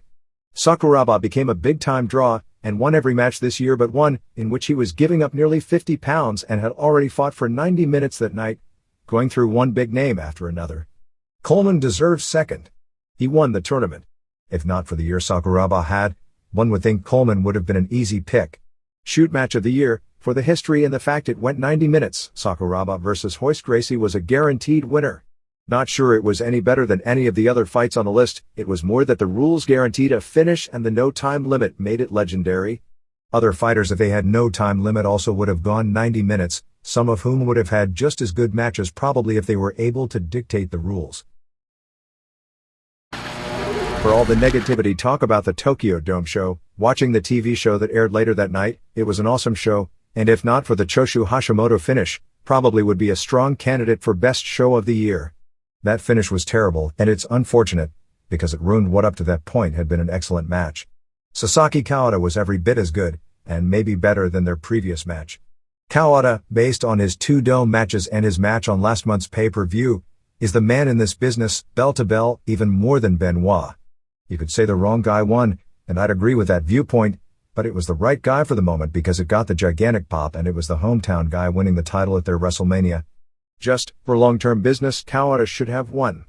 The TV show was the IWGP Tournament and Choshu Hashimoto, but only the final 2 matches aired in their entirety.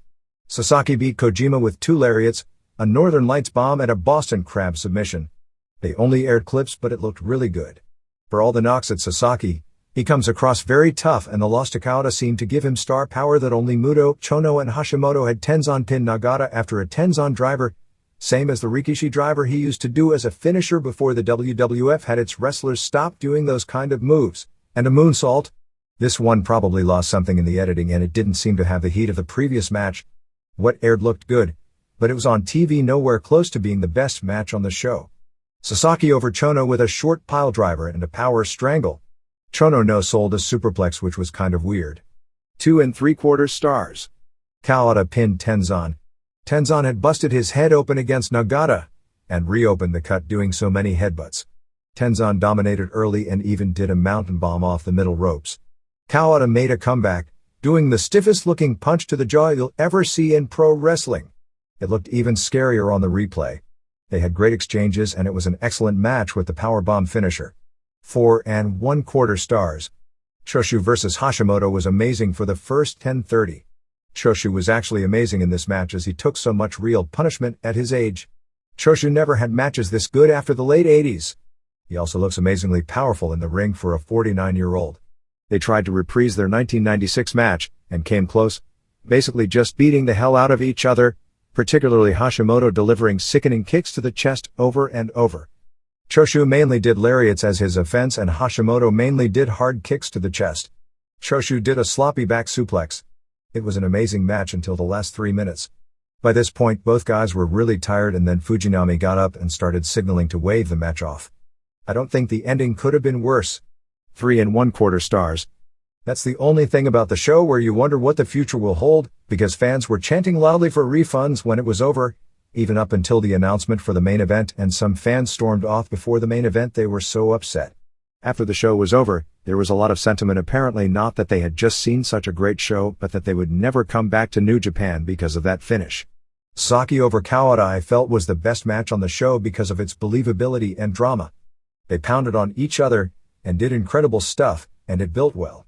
Even though it only went 10:30, when the finish came, it was time because Sasaki had already wrestled 38 minutes. The one thing watching it is that Kawada was so ridiculously superior in ability to Sasaki. 4 1/2 stars. Some notes after watching the tape of Antonio Inoki's strange show on December 31st at the Osaka Dome, where nearly 40,000 fans paid a ridiculous number of millions of dollars, probably 4 to 5 million gross, which is more than WrestleMania will do live, to see mainly pro wrestlers and shoot fighters from Pride mixing things up. It was definitely a success as a production. It was the kind of a show you'd attend as a curiosity when it was over, saying it was better than you'd think, but you probably wouldn't want to see this type of a card a second time. It was a thumbs up based on expectations, but if New Japan, WCW, ECW or WWF did a pay-per-view show of this quality matches, it would be a thumbs down. There were a lot of surprises among the shoot fighters. While Kazushi Sakuraba has years of experience doing work matches for UWFI, he did a shoot fight style match there, while in his match with Kendo Kashin, he did a more New Japan style, including doing a pescado, pescado dropkick, missile dropkick and German suplex. Many of the shoot fighters did tremendous, but the matches were generally too long, because the show had to last until midnight since it was New Year's Eve and the prime drawing thing was Inoki's catchphrase at the turn of the century, considering the lack of experience in so many of the people. Sakuraba vs Kashin was good, particularly the brilliance of working in famous spots from shoot matches that have been replayed to death on TV, including Kashin sitting in the corner taking a flurry of punches to remind everyone of the Ryan Gracie match. Akira Shoji was off the charts awesome both athletically and charismatically for someone who may have done one previous pro wrestling match, aside from own messed up Osai moonsault. Everything he did looked professional. Everyone watching with me remarked he was better than most pro wrestlers they see on TV. Kaoru Uno looked good as well and they did a very solid, and in spots very good lucha style match. Shoji was right there on all sorts of lucha high spots, and that's considered the hardest style to master. Mark Coleman was very good for a first pro match, mainly doing suplexes and being put over strongly by Yuji Nagata and Takashi Iizuka as a powerhouse world champion from another group. Actually, the Shamrock and Fry vs Muto and Takada match was kind of dull. It wasn't bad or anything, but the crowd just didn't care about such a long match. Shamrock looked totally different, coming to the ring with Alicia Webb, who was never identified by name. Actually, he looked almost like a twin of Guy Messer, who was recently named the sexiest bachelor in Texas, one of his stable of fighters, and unless you looked close you wouldn't think it was him. It was also funny to see how Fry was surprisingly larger than Shamrock, as in their UFC days and in the WWF days, Shamrock was a physical monster and Fry was only 200 pounds when he started out. Enzo Gracie also did a good job with Inoki in their 3 minutes in that the crowd liked it. If you watched it closely, ultimately it was a guy who had never done pro wrestling against an old man, but the crowd is so into Inoki that it came across well. They did interviews where all the shoot fighters put over Inoki, who really did look amazing for some just shy of 58, both physically and he moved well. It's really amazing, he and Choshu, putting on performances that good at their ages. Overall, the show was very good if you consider what it probably figured to be on paper. Gary Goodridge and some of the other shoot fighters looked like guys doing a fake fight as opposed to a pro wrestling match. There was heat for he and Hashimoto because of the matchup, but most Americans watching it would just consider it a bad match. Ogawa and Yasuda for their 90 seconds had a lot of heat, and the whole thing was just a setup for Hashimoto to come out and do a pull-apart. But the show probably would have been better with mostly good workers in pro wrestling matches and a few bouts with green shoot fighters, so they would be a novelty rather than having to carry a 5-hour show which needed 20-minute matches so it would last until midnight. Climax was Inoki slapping everyone in the face. Sort of exposed the business because he was whacking fans and they weren't selling, except the ones trying to be nice. There were actors taking bumps, and some of the wrestlers and shoot fighters good-naturedly acted stunned. 1. Fujiwara beat Justin McCulley with the stomach submission. McCulley has both training in pro wrestling, I think he's got a WWF developmental contract, and shoot fighting, but in this he was so lightly slapping that it was real bad. -1 stars. 2. Great Sasuke and Daijiro Matsui beat Shoji and Uno. This was shoot fighters doing lucha libre, which sounds like the biggest disaster in the world, but it's just the opposite and probably the best match on the show. Matsui also deserves praise. Uno and Shoji came out to the song Spinning Toe Hold, which tells you one of them grew up idolizing the Funks. They seem to really have fun doing a double spinning toe hold spot. Really good early. Match did fall apart at one point, but it picked up toward the finish with Uno and Shoji doing double drop kick spots like the Rock and Roll Express. There was a big pop when Uno did a Northern Lights suplex on Sasuke. 3 stars. 3. Boss Rutan and Otsuka beat Rico Rodriguez and Naoki Sano. Rutan had charisma walking to the ring, but was wearing a goofy costume that I can't believe they had him wear. But once the match started, Rutan had zero charisma. Even though this had 2 experienced wrestlers, they didn't look good. Rodriguez and Rutan were doing what amount to light sparring. The problem with this match and much of the show is that unlike the old work style of rings or UWFI, while it was predetermined, they laid everything in and it was stuff and brutal working that would make you think it was real if you didn't know better. This was so obviously pulled and everyone was just having fun making sure not to hurt the other guy, which when matches were long, made for some dull bouts. 1/4 stars. 4. Hashimoto beat Goodridge. Goodridge's face punches looked pulled, which they had to be. It was booked really smart, with Goodridge punching from the mount stopped by the ref and Hashimoto's headbutts not stopped. Goodridge got an early knockdown and Hashimoto sold like he did with the Ogawa match. Goodridge did a cool knee bar as well. Goodridge has the look, but in the ring for a first match he was so-so. 1.5 stars. 5. Ogawa beat Yasuda. Since these are both pro wrestlers, they did exactly what needed to be done for a hot 90 seconds, which is all this lasted. It was really just an excuse to do a Ogawa Hashimoto pull apart. 1 stars. 6. Coleman and Kerr beat Iizuka and Nagata. Coleman did a super job because unlike the other shooters who were joking, he addressed it like a legitimate match except he was working. Very intense, great takedowns and suplexes. Coleman didn't have the charisma walking to the ring, but once the bell sounded, he had it like few do in their first match. Didn't hurt who he was working with. The announcers, because they were similar-looking powerhouses, compared the Coleman and Kerr team to the legendary team of Dick the Bruiser and Crusher Lasowski. All 4 guys did a lot of cool suplexes, and Kerr got thrown around a bit and Coleman sold a near knockout from a high kick from Nagata. What made Coleman look good is unlike everyone who looked like fighters pulling their punches, he did everything all out, and threw hard body spots, just avoided head punches as much as possible, but he even did worked punches from the mouth that came across as authentic. This would be a good match on any show and Kerr never really looked lost and Coleman came across like a big star virtually the entire time he was in. It never dragged. 3 stars. 7. Sakuraba over Kashin with a straight armbar with both standing on the middle ropes. This had its entertaining spots, but the crowd was starting to get tired and it went 19-17. Match was fine, and at times brilliant, but the lack of heat made it come across as too long. 2 3/4 stars. 8. Muto and Takada beat Fry and Shamrock when Takada pinned Fry sort of anticlimactically with a back suplex. Same as previous bout, as this went 24-13. Crowd was dead for a lot of it. What they did was fine, since all four are pro wrestlers. Muto was the most over to the crowd, but he did the least because of his physical limitations, as every step looks painful at this point, plus he looked close to 260 pounds, he was so blown up. Technically good except for a miscommunication spot or two, relying on submissions that the crowd really didn't pop for. Takada was okay, and even did a missile dropkick, which he probably hasn't done since around 1987, but he showed none of the fire he used to have. 2 1/4 stars. 9. Inoki drew Gracie in 3 minutes. People accepted it. It was really just Inoki doing a double arm suplex, Gracie then reversing him and taking him down, and Inoki reversing into an abdominal stretch as the bell sounded. If it was any other two people would have said it was totally nothing. A quick reminder that Wrestling Observer Live on IATA.com has moved up 1 hour to 5 to 7 p.m. Eastern Time and 2 to 4 p.m. Pacific Time. You can always call us to discuss the latest wrestling news between those hours at 1-877-392-3299. Bruno Sammartino will be on the show on January 26th.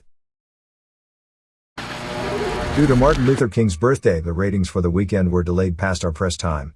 SmackDown on January 11th reversed the ratings downturn of the past several weeks, hitting a 4.8 rating, equivalent to a realistic 5.5 rating, for a 90-minute show.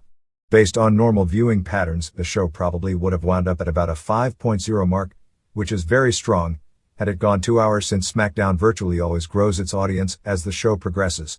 The introduction of the Gary and Mike show in the final half hour of the usual SmackDown show did a 3.6. In the major markets, SmackDown did a 9.3 in New York, 6.2 in Los Angeles, 8.3 in Chicago, 5.6 in Philadelphia, 4.3 in San Francisco, 4.1 in Boston, 10.7 in Dallas, 6.1 in DC, 4.7 in Detroit, and 6.3 in Atlanta. Thunder on January 10th drew a 2.2 rating, which is higher than it had done in most recent weeks. The Galavision Lucha Libre block on January 9th drew a 2.0 Hispanic rating. Observer poll results. Traditional Observer pay-per-view poll results based on phone calls, fax messages, and emails to the Observer as of Tuesday, January 16th. WCW Sin. Thumbs up 102, 60.4%. Thumbs down 31, 18.3%. In the middle 33, 19.5%. Best match poll: Young Dragons vs. Jamie Noble and Evan Karagias, 105. Chavo Guerrero Jr. vs. Shane Helms, 33. Worst match poll: Scott Steiner vs. Jeff Jarrett vs. Sid Vicious, 137. IATA poll results. Results of the daily poll on the IATA.com website. New questions will be up every day at approximately 3 p.m. Eastern Time, with the results being announced at the start of the Wrestling Observer Live Internet audio show the following day, as well as each week here. Regarding Mark Madden, WCW should have A. Fired him because he deserved the punishment, 7.6%. B. Fired him because he was a bad announcer, 18.1%. C. Suspended him as punishment for his offenses, 9.5%. D. Disciplined him only if everyone else was punished, 54.3%. E. Not disciplined him at all, 10.5%. If Vince McMahon and Phil Mushnick were booked to appear on the same radio or TV show, what would happen? A. McMahon would outdebate Mushnick, 17.5%. B. Mushnick would outdebate McMahon, 8.8%. C. Would get out of control and both would look bad, 51.9%. E. It would be professional and both would come across well, 10.6%. D. Something else would happen, 11.3%. Who do you think will win the U.S. Wrestler of the Year award for 2001? A. Rock, 13.8%. B. Steve Austin, 5.9%. C. Triple H, 34.0%. D. Kurt Angle, 20.7%. E. Chris Benoit, 25.6%. What did you think about the ECW Guilty as Charged pay-per-view? A. Thumbs up, 28.9%. B. Thumbs down, 6.0%. C. Thumbs in the middle, 10.8%. D. Didn't see the show, 54.2%. What did you think of Monday Night's Wrestling, January 8th? A. Raw was better, 57%. B. Nitro was better, 5%. C. Didn't watch Raw, 0%. D. Didn't watch Nitro 26%. E. Didn't watch Raw or Nitro 12%. Regarding the return of Rob Van Dam at the ECW Guilty as Charged show, AECW should have announced his return and his match with Jerry Lynn because more people would have bought the show 76.4%. B. It was better as a surprise 23.7%. With the sale of WCW to Fusient Media, is this A. a great thing for the wrestling business 18.5%, B. a good thing 23.4%, C. a bad thing 8.7%, D. a day that will go down in wrestling history as Black Thursday 9.8%, E. have no opinion yet 39.7%. Mexico. Pero Aguayo vs. El Hijo del Santo in their first singles match, non-stip, dating back probably to the 80s when Santo beat Pero in a mask versus hair match, will take place on January 20th in Puebla. Ovaciones had an interview with Paco Alonso saying he wants to run some shows in Texas in March or April, saying that American fans want to see the high-flying style of his wrestlers.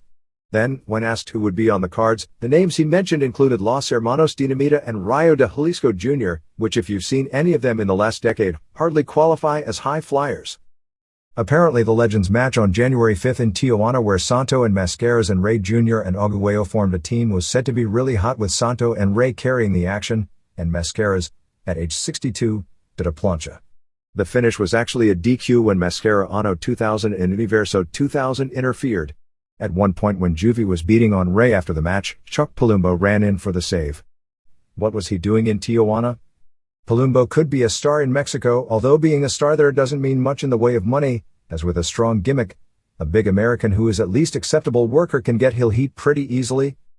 January 12th at Arena Mexico was the new Infernales, Tarzan Boy and Ray Bucanero and Ultimo Guerrero beat Emilio Charles Jr. and Negro Casas and Brazo de Plata when Charles turned complete Rudo on Casas, who was pinned in the third fall. In a trios match, they did a lot of mask ripping with Atlantis and Dr. Wagner Jr. starting a feud. Silver Fox of Los Vados Locos in Triple A used to be Guerrero de la Muerte in EMLL. The Max Pro Promotions weekly Saturday shows at Arena Xochimilco in Mexico City are going to be carried live on radio. Except for WWF a few times in St. Louis in the mid-80s, I haven't heard of radio broadcasts of pro wrestling since probably the 40s, before people had TVs. Pierre Roth Jr. is saying he would be able to return by March from his illness. Dos Cars and Dos Cars Jr. as a team will get their first shots at the Mexican national tag team titles held by Pirata Morgan and El Texano at the AAA TV tapings on January 21st in Durango. January 19th Tijuana main event is Aguayo and V3 and Rayo de Jalisco Jr. versus Los Hermanos Dinamita. January 19th Arena Mexico main event is Atlantis versus Wagner Jr. in a non-stip match, and Santo and Casas and Charles Jr. versus Shocker and Scorpio Jr. and Bestia Salvaje. All Japan. The complete lineup was announced for the January 28th Tokyo Dome show in order. It'll start with a Royal Rumble Battle Royal featuring the undercard talent from All Japan. After that it'll be Kim Duke and Shigeo Okamura versus Yoshiaki Fujiwara and Nobutaka Araya, Mil Mascaras and El Hijo del Santo versus Blue Panther and Archangel de la Muerte, who are all already in Japan for the CMLL Japan Tour, Masahito Kakihara and Mitsuya Nagai versus Alexander Otsuka and Muhammad Yone, Johnny Smith and Jim Steele and George Hines versus Mike Rotunda and Kendall Windham and Kurt Hennig, Terry Funk and Atsushi Onita versus Abdullah the Butcher and Giant Kimala 2, Jushin Liger versus Masa Fuchi, Steve Williams versus Mike Barton, a rematch from their now famous Brawl for All match in WWF when Barton was Bart Gunn and knocked out Williams, thus spoiling all the plans for a Steve Austin versus Steve Williams main event program, Keiji Muto versus Taiokia, and the main event Ohashi and Tenryu versus Kawada and Sasaki. The lineup itself is pretty underwhelming for a Tokyo Dome show, and they know it. In the posters for the show, tickets range from $250 down to $25. The show is being built around Giant Baba, who is being honored with the Funk match since Funk and Butcher were two of his rivals and Onita was one of his most famous protégés, and Stan Hansen, who will be having a retirement ceremony. The fact Hansen isn't working in that match and Giant Kimala 2 tells you just how physically done Hansen must really be at age 51. The poster lists the All Japan top stars together as Hashi, Tenryu, Kawada, Kia and Fuchi, and then lists the outsiders from All Japan in for this one show only as Onita, Muto, Mascaras, Funk, Butcher, Liger, and Fujiwara. The current tour ended on January 14th at Korakuen Hall before the usual sellout of 2,100 with Kia and Smith winning the vacant World Tag Team titles over Kawada and Fuchi in 23:54 when Kia pinned Fuchi on his 47th birthday with his Hawaiian Crusher. Smith suffered a broken nose from a blow by Kawada during the match and had to be hospitalized afterwards. In a sense, the result is an upset, but if you understand they are still booking as if the world titles mean something important, it made sense. Kawada and Fuchi went to a draw with New Japan's tournament winners, Yuji Nagata and Takashi Iizuka on pay-per-view, so the idea is that Kia and Smith beat that team. If Kawada and Fuchi won, it would weaken the belts because they didn't win against a New Japan team in a high-profile match. Kia and Smith will defend the belts on the next tour against Williams and Rotunda. Both stayed in Japan after the tour ended to do press publicity arranged by All Japan to get them over as new tag champs and set up the Williams and Rotunda match. Next tour is February 18th to March 3rd, with the final show at Yokohama Bunka Gym, so no big-time major angles with no Budokan show, which is also a scale down because traditionally that tour ends with a Budokan date. I think everyone recognizes at this point it is going to be very difficult for this group to draw at Budokan, with Sabu and Rob Van Dam both listed on the posters as returning on the tour, although that is not confirmed in either case, working along with Williams, Barton, Rotunda, Hines, Steele, Kia and Smith as the foreign talent. They may do the tag title match on the Yokohama show. Van Dam said that he had not confirmed doing the tour and he believed Sabu hadn't either, but the offer is there. Both were scheduled at first to work the January 28th Dome show and Van Dam had agreed to it, but then were pulled from the card because of the promotion feeling it was a numbers game and they had booked enough foreign talent for the show. To make up for the slight, both were then offered slots on the next two tours, both the next tour in the late March/early April Champion Carnival Tour, which is traditionally just about the toughest one because you have to work so many good singles matches. Pro Wrestling Noah. The big show on January 13th at the Osaka Furitsu Gym drew a crowd announced at 5,600, which would be close to full. Considering it was the first meeting with Misawa against Hashimoto, in a tag situation, one could say not selling out is a disappointment. But in the old days, All Japan almost never could sell out in Osaka with strong main events. Osaka has also had literally a ton of wrestling in the last month, with tons of indie shows as well as the New Japan pay-per-view card, the Rings Tournament and the Osaka Dome all in the previous month. Misawa and Yoshinari Ogawa beat Hashimoto and Alexander Otsuka in 1618 when Misawa pinned Otsuka after a Tiger Driver. Misawa and Hashimoto traded their elbows and hard kicks but were kept apart most of the match. All four continued to fight after the match, with Hashimoto challenging Misawa to a singles match and Misawa accepting. Otsuka wanted to wrestle there again as well. Tadao Yasuda of New Japan was in Hashimoto's corner, ran in to stop Hashimoto. Match had super heat, particularly for Misawa versus Hashimoto, as you'd expect. New Japan seems to have a working relationship now with both All Japan and Noah, but not a strong working relationship with either side yet, since they weakened the potential of the All Japan feud by beating Kawada, and Hashimoto is more being promoted as an outsider in New Japan since he's billed as being in the 01 promotion, which is an indie group and a training school that has yet to run a show. To show the heat with Noah and All Japan isn't as overriding as even last month, Otsuka, who appeared on this show, will work for All Japan on January 28th and probably be back here again afterwards. The actual main event on the show was Vader and Akiyama beating Kobashi and Tao in 25:40 when Vader pinned Kobashi after a moonsault. Said to be a very good match, but the heat level wasn't up to the previous match, which also figured.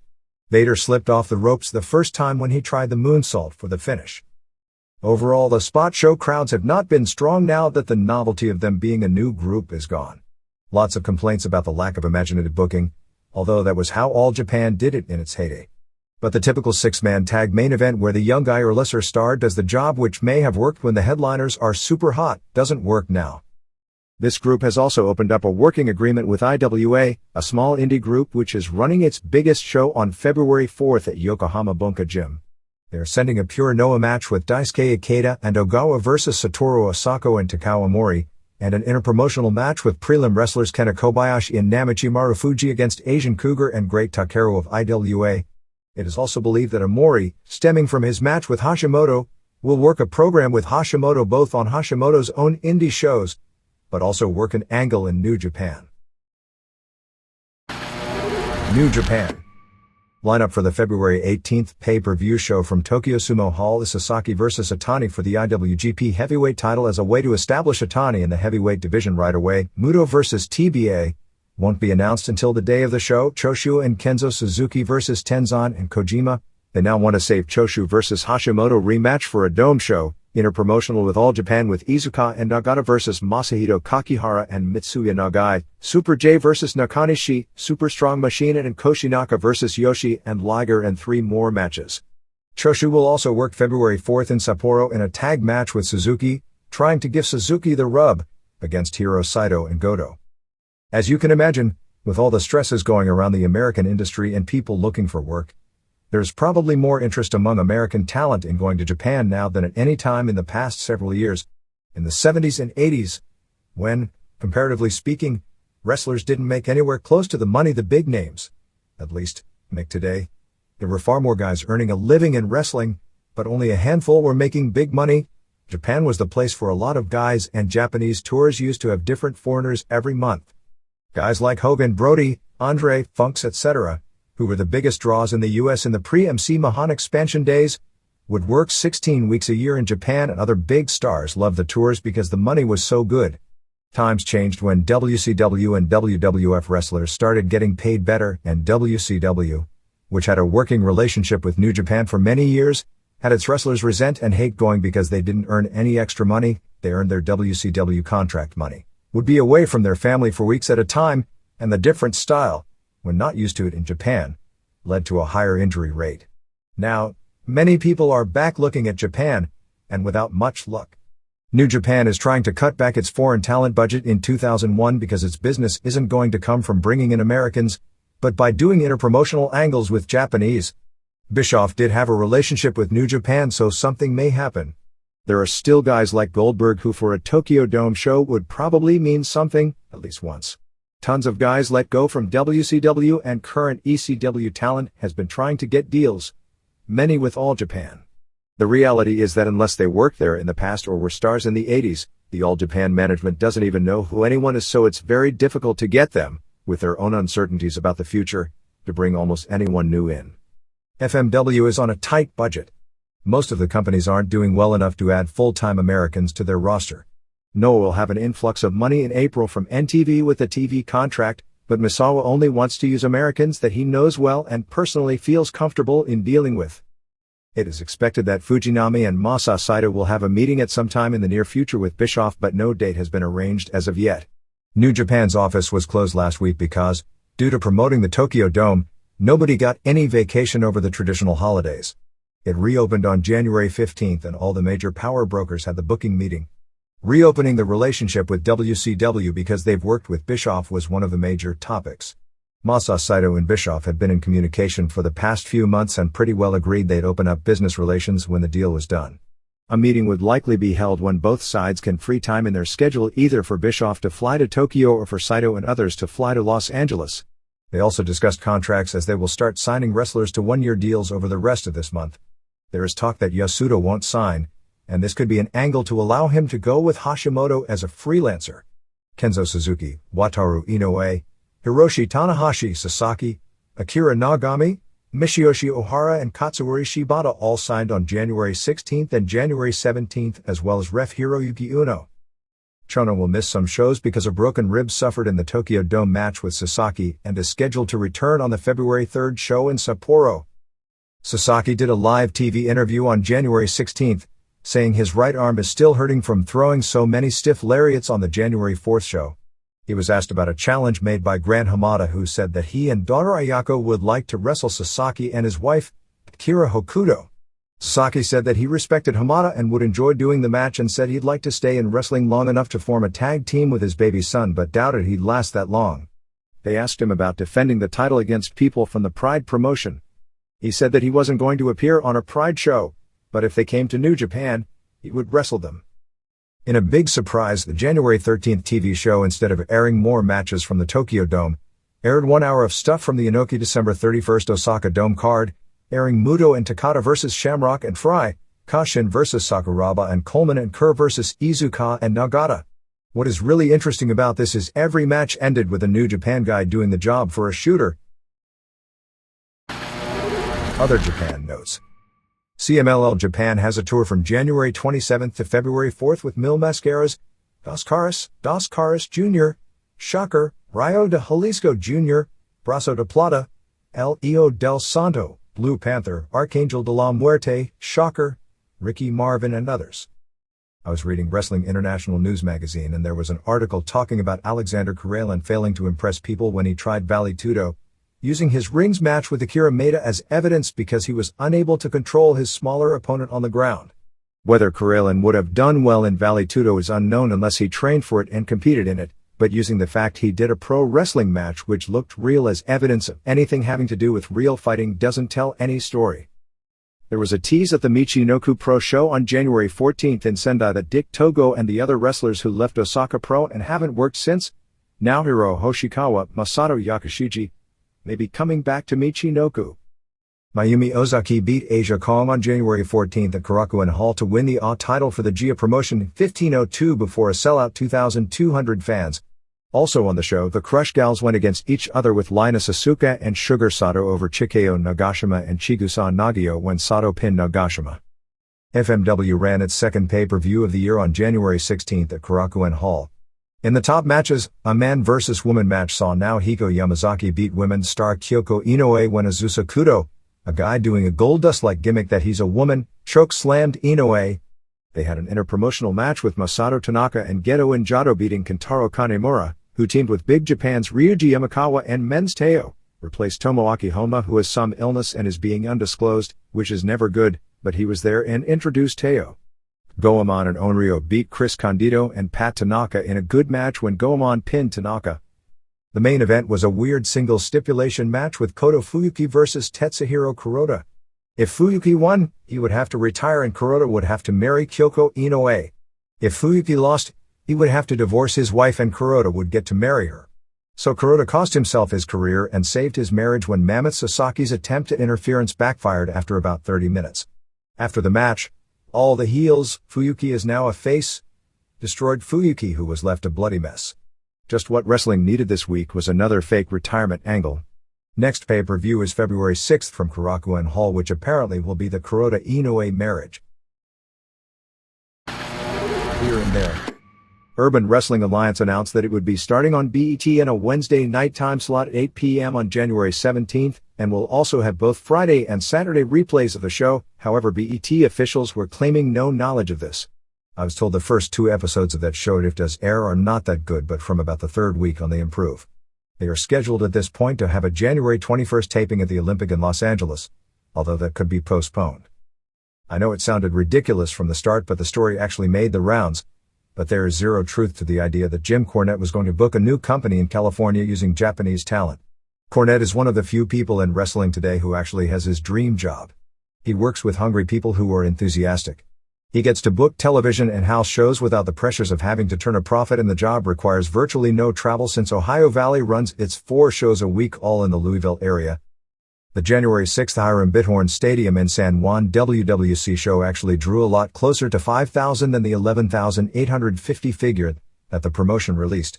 On the WWC TV show of late, to promote appearances by wrestlers, they aired WWF footage of Mike Rotunda as IRS, and in fact billed him as IRS Mike Rotunda for his matches that weekend. They also aired iGeneration footage of Kurt Hennig in his match with Dennis Rodman. WWC debuted a new wrestler this past weekend named Rick Acevedo, who is the son of longtime Calgary wrestler Cuban Assassin, Angel Acevedo. The British Ultimate Championship Wrestling promotion is folding, with Director of Operations Ross Hutchinson telling the wrestlers they are all being released from their contracts effective January 16th since there was no revenue coming in. The company had only run 2 shows, the last being on October 7th in Coventry, but it was considered the best independent show in recent memory, drawing 1,500 fans, and featuring Christopher Daniels, Jody Fleisch, and Shinjiro Otani. Tony Condello's IWA promotion is doing a TV taping in Winnipeg on January 27th, headlined by Kurt Hennig vs. Jerry Lynn. Rena Mero is currently filming a movie called Corky Romano starring Chris Kattan of Saturday Night Live and Peter Falk. The plot is the loser son of a mafia honcho goes undercover for the FBI. XPW ran its first show in several months on January 13th in Reseda, California, and immediately proclaimed itself the #3 promotion. 2 days later they received word from America One, the network of small and largely low-powered TV stations, that they are canceling the show effective January 28. Among those who appeared were Big Dick Dudley, Juventud Guerrera Buddy Rose, as a manager for Steve Rizzono, and it was headlined by Sabu over Messiah to keep the XPW title. Sabu was being jumped by Rob Black's army when New Jack made the save for him, saying that Sabu shouldn't trust him either and that he never said he quit wrestling. Well, actually he did, but only that he quit ECW. Nobody is usually surprised when anyone goes anywhere because of the nature of the business and opportunities drying up. Even so, people in ECW were very surprised New Jack would work XPW since he was more involved in the fight in Los Angeles during the pay-per-view as far as throwing punches than anyone. Barry Blaustein gave a speech at the show telling people they should never be ashamed of being a wrestling fan. The show drew more than 900 people, but from reports from people who asked around, it appeared almost all of it was papered. The Lionel Tate-Tiffany Eunuch murder trial was scheduled to start with opening statements on January 16. Tate, 13, is being tried as an adult on first-degree murder charges from his alleged beating of 6-year-old Eunuch in a trial that has garnered national publicity when attorneys for both Tate and Eunuch attempted to blame pro wrestling for Tate's actions. The WWF has sued Tate's attorney, Jim Lewis, as well as L. Brent Bozell. This trial is a key part of the PTC lawsuit, for making up the claim about pro wrestling in a conspiracy to raise money. Tate originally told detectives that he and the young girl were playing tag. He picked her up and she accidentally hit her head on the coffee table, never mentioning wrestling. However, her injuries were far more severe than that description would allow for, and it was later claimed by both sides he beat her to death using methods of punishment he was imitating from pro wrestling broadcasts. The superstars of wrestling promotion in Australia, which did the Rodman Tour last summer, will be doing a second tour in March. No names have been announced for the tour. Former ref Ron West promoted a show for Dusty Rhodes Turnbuckle Championship Wrestling on January 13 in West's hometown of Cleveland, Tennessee, drawing a sellout of about 650 fans, headlined by Rhodes beating Liberty McCall. Rhodes uses mainly students of his school along with people like his son Dustin, who did a run-in on the show, Barry Windham, who beat Eric Watts to win the TCW title on the show, Watts and Ray Lloyd. MMA, Pancrase announced several rule changes to make their sport closer to UFC. They are changing to rounds, with matches either being 2 or 3 5-minute rounds as opposed to the old pro wrestling style which the company derived from having 10, 15, 20 and 30-minute time limits. They have reinstated the heel hook as a submission. When Pancrase was formed in 1993, there were so many pretty serious injuries coming from heel hooks that in 1995 they banned the move. They are allowing people to kick with shoes.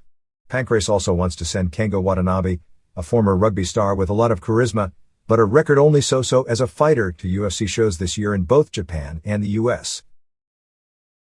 ECW. After not even producing television for 2 weeks and with most everyone in the company under the assumption there was no more television, they did have cameras and taped TV at the January 12th show in Poplar Bluff, Missouri before about 1,200 fans. The show and the weekend were minus a ton of talent.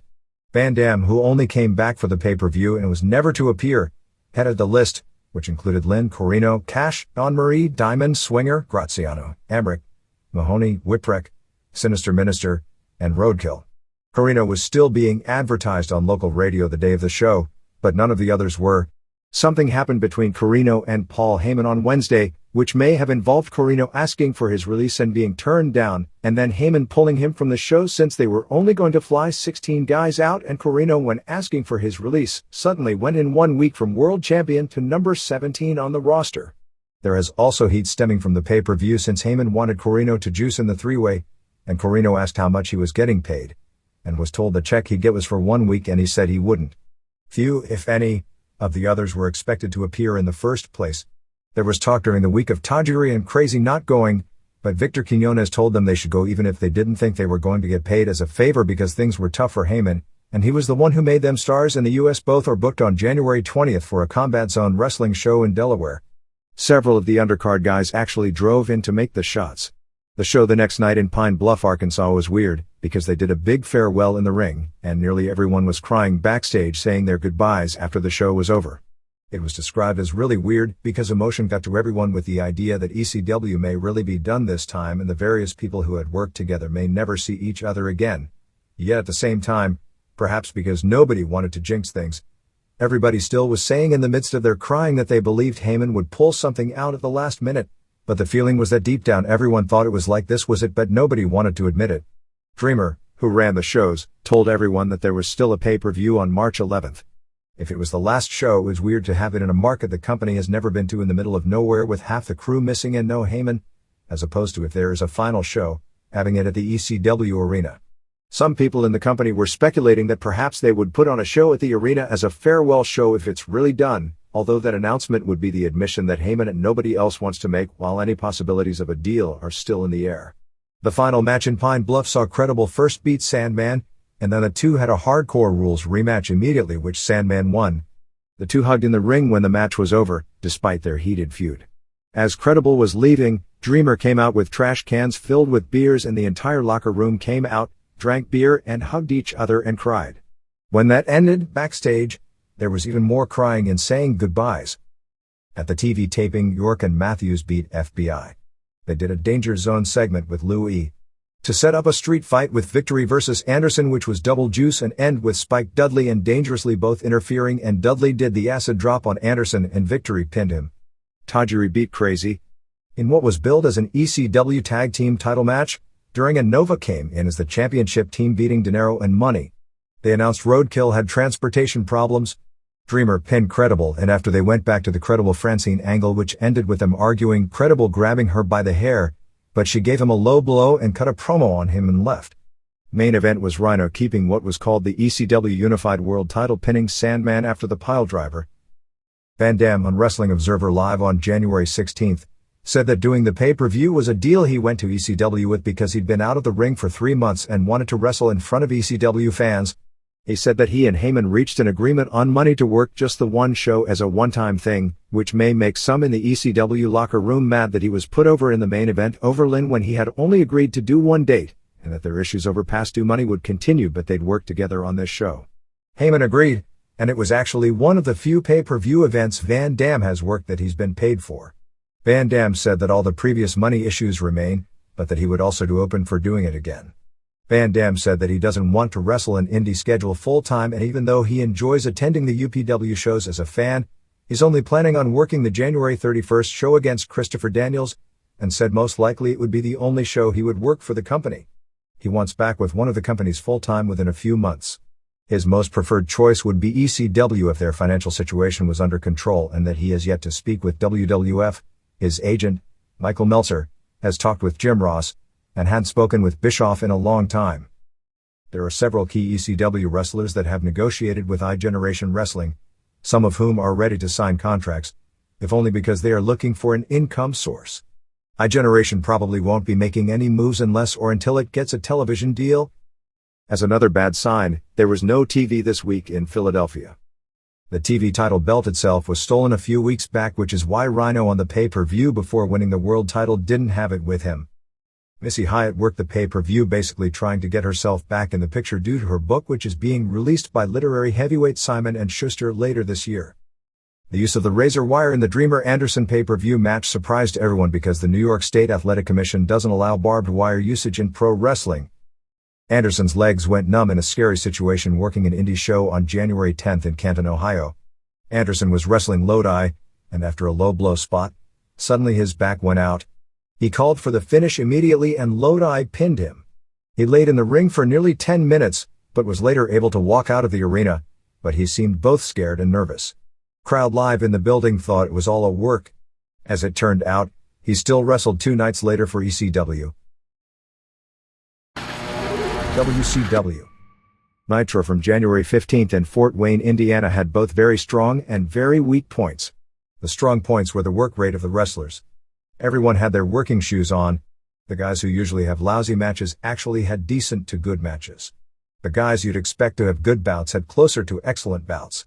O'Hare in particular and Palumbo to a lesser extent are starting to get over as real players, and the crowd enthusiasm was strong, particularly for Steiner versus Nash and 3 Count versus Mysterio Jr. and Kidman, who had an excellent TV match.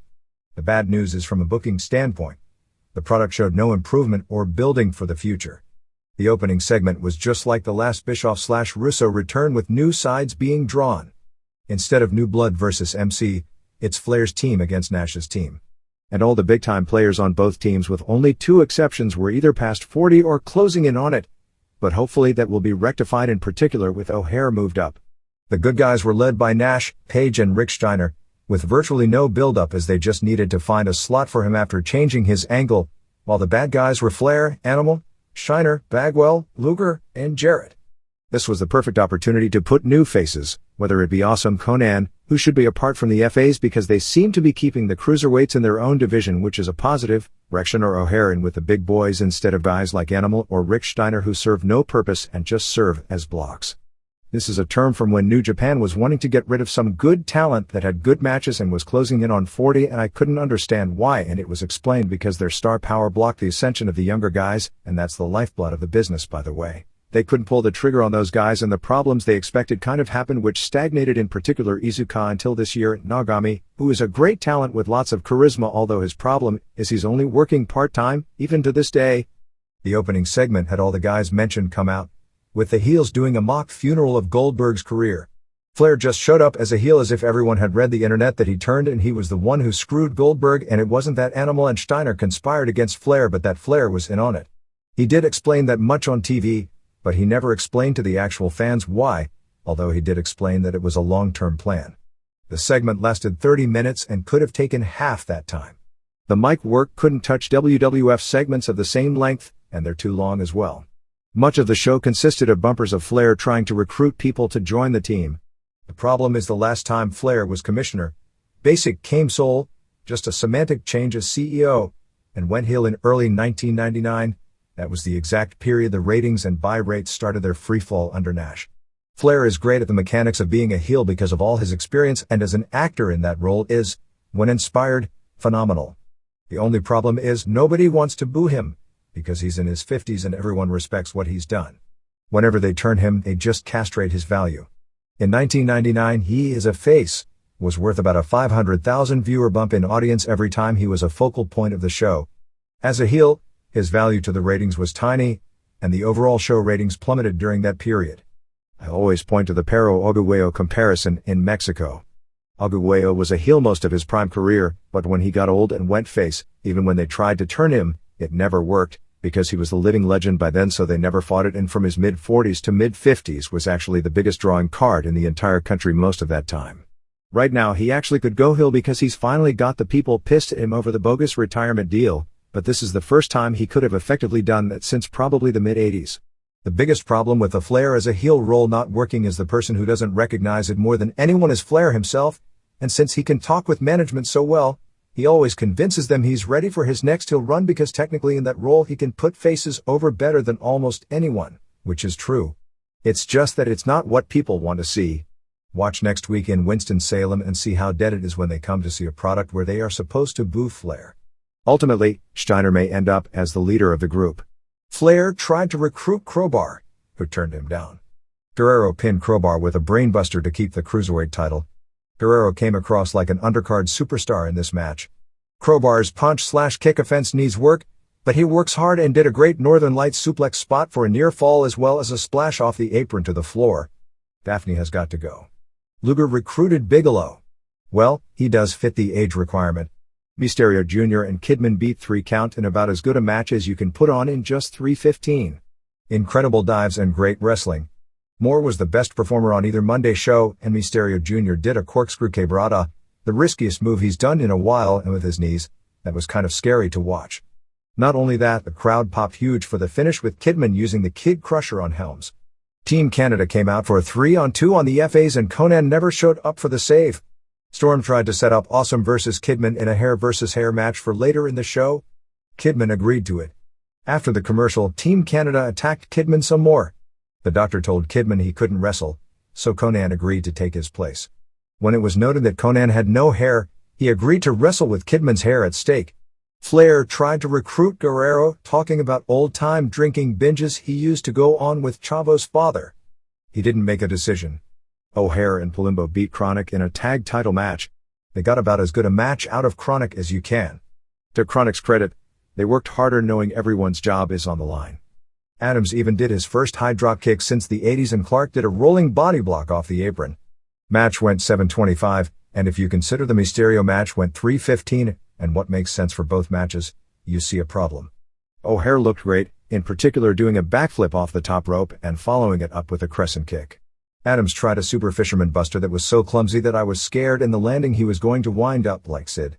Jindrak and Stasia came out and attacked Clark, allowing O'Hare to give Adams a Shanton bomb, and Palumbo pinned him. O'Hare and Palumbo were ungrateful, yelling at them for getting in their spotlight, and that they had the match won on their own. Konnan beat Awesome with a DDT off the top rope in the hair match. Earlier, Konnan kicked out of the frog splash. The announcer sounded pissed and shocked about that, forgetting that the stipulation had already been explained in an earlier vignette. Great heat and a really good match. Before the match started, Flair explained that if Konnan lost, Hitman would get his head shaved. The bad part is that Konnan took the scissors and started cutting a little of Awesome's hair in the back, and Team Canada saved, so Awesome really lost virtually no hair in the bargain. They still haven't understood about screwing fans on advertised stips means that stips stop drawing money. They now do stips just to jack themselves off, not realizing the whole idea of stipulation matches is in some form to build to a blow-off that draws in some form. And if fans don't believe the stips will be upheld, the stips are rendered useless. Cat pinned Bigelow quickly with a crescent kick. The key positive in this one was the term quickly. Douglas pinned Rection after Guerrero hit Rection with a chain to keep the U.S. title. With Chavo as kind of the cruisers, it serves no purpose for him to work a program with Rection, but the interview seemed to indicate that was where they were going. Rection also said he didn't want to be either General Rection or Hugh Morris anymore. The Steiner vs. Nash title match had amazing heat, but ended with a heel run-in DQ and face save involving everyone in the open of the show. Thunder taped afterwards was said to be nowhere close to as good as Nitro, with a hard work rate not carrying over. Show opens with Cat setting up a big one, Totally Buff versus Chronic. Kiwi does an interview saying he's mad, and you won't like him if he's mad because Flair hasn't recruited him and challenged anyone. Rick Steiner accepts the challenge and of course, kills him dead. Meng pinned Bigelow in a bad match to keep the hardcore title. Highlight was said to be Bigelow throwing Meng's boot at the announcers and 10A catching it. Smiley is overjoyed backstage as getting an autographed photo of Glacier. Awesome, who had a professional trim, which doesn't mean a prostitute, it's a haircut, sets up a program with Kidman. Ron Harris beat Smiley when Don did the switch in another bad match. Totally Buff beat Chronic when Jarrett hits Clark with a guitar and Bagwell pinned him. Adams pressed Luger overhead and was supposed to give him a gutbuster but botched the spot up bad. As one report joked, if they do move the tapings to Vegas, Adams can have a new catchphrase playing slots and blowing spots. DDP chased Jarrett away and Flair sets up a DDP versus Jarrett main event. Flair's team is now called the WCW Elite. Awesome pinned Kidman clean with the Awesome Bomb and tries to cut his hair, but the FAs make a save before he can start. Said to be the best match on the Thunder show. Guerrero Jr. pinned Rection, who is now Hugh Morris, in a really long match when Sergeant Awal comes out, and of course swerves Morris and choke slams him off the middle rope. Morris actually kicked out and Mickey J, believing it was the pin, counted 3. Lash LaRue helps Morris. So double swerve. They built up that it would be Lash that would help Chavo and a wall that would stay loyal, so rather than follow it up, they did a double swerve to the fans on an angle that almost none of the fans thought or cared about to begin with. Match said to not have much heat. Finally, Page beat Jarrett via DQ when the heels hit the ring. The faces make the save. Lenny Lane and Jerry Lynn were backstage at Nitro in St. Paul. Lane was still getting a check from WCW until recently. He's had some contact with the WWF, which expressed concern about his similar look as Jericho, but he said he could change the look. Hogan was on Bubba the Love Sponge on January 11th and Hogan joked about Mark Madden getting fired, saying he never knew what hit him, saying the firing came from a long distance and he was cryptic about it. He also tried to float the going to WWF rumor without actually coming out and saying it. Nitro in Australia is being moved from a planned Tuesday, it never actually aired on Tuesday, to Wednesday on Fox Sports. The station was wanting to air a block of Raw and Nitro together on Tuesday nights, but they found out their contract with Raw specifically prohibited Nitro airing within 10 hours of Raw. The January 22nd Nitro is being moved to January 23rd so TNT can show a movie Pretender 2001, not 2001, A Space Odyssey as we had reported. There was a Chris Kanyon sighting, doing a run-in at an indie show on January 10th in Youngstown, Ohio. Kanyon went home several months ago as his request because his father was very ill. Since that time, he was simply never called back, despite spending literally months building up a program with DDP. Terry Taylor contacted Michael Modest, Tony Jones, and Christopher Daniels over the last week as with the new ownership, the hiring freeze is over and at least he'd have the ability to recommend them. There has also been interest from the WCW side shown in the past few days in Tajiri, Super Crazy, Kid Cash, and Joey Styles. Vampiro is still under contract, but reports that he'll be back wrestling in April are premature. He's still 3 weeks away from being cleared to start physical therapy, and it could be until the end of the year before he returns. Jimmy Hart was hospitalized with a kidney stone, which was dislodged when a female DJ gave him a low blow at the Minneapolis Nitro. He wanted to appear at the Nitro on January 15th doing another DJ match but didn't recover in time. While the shows this weekend drew what would be considered decent or even good business considering the level the company has been at the past several months, this coming weekend looks disastrous.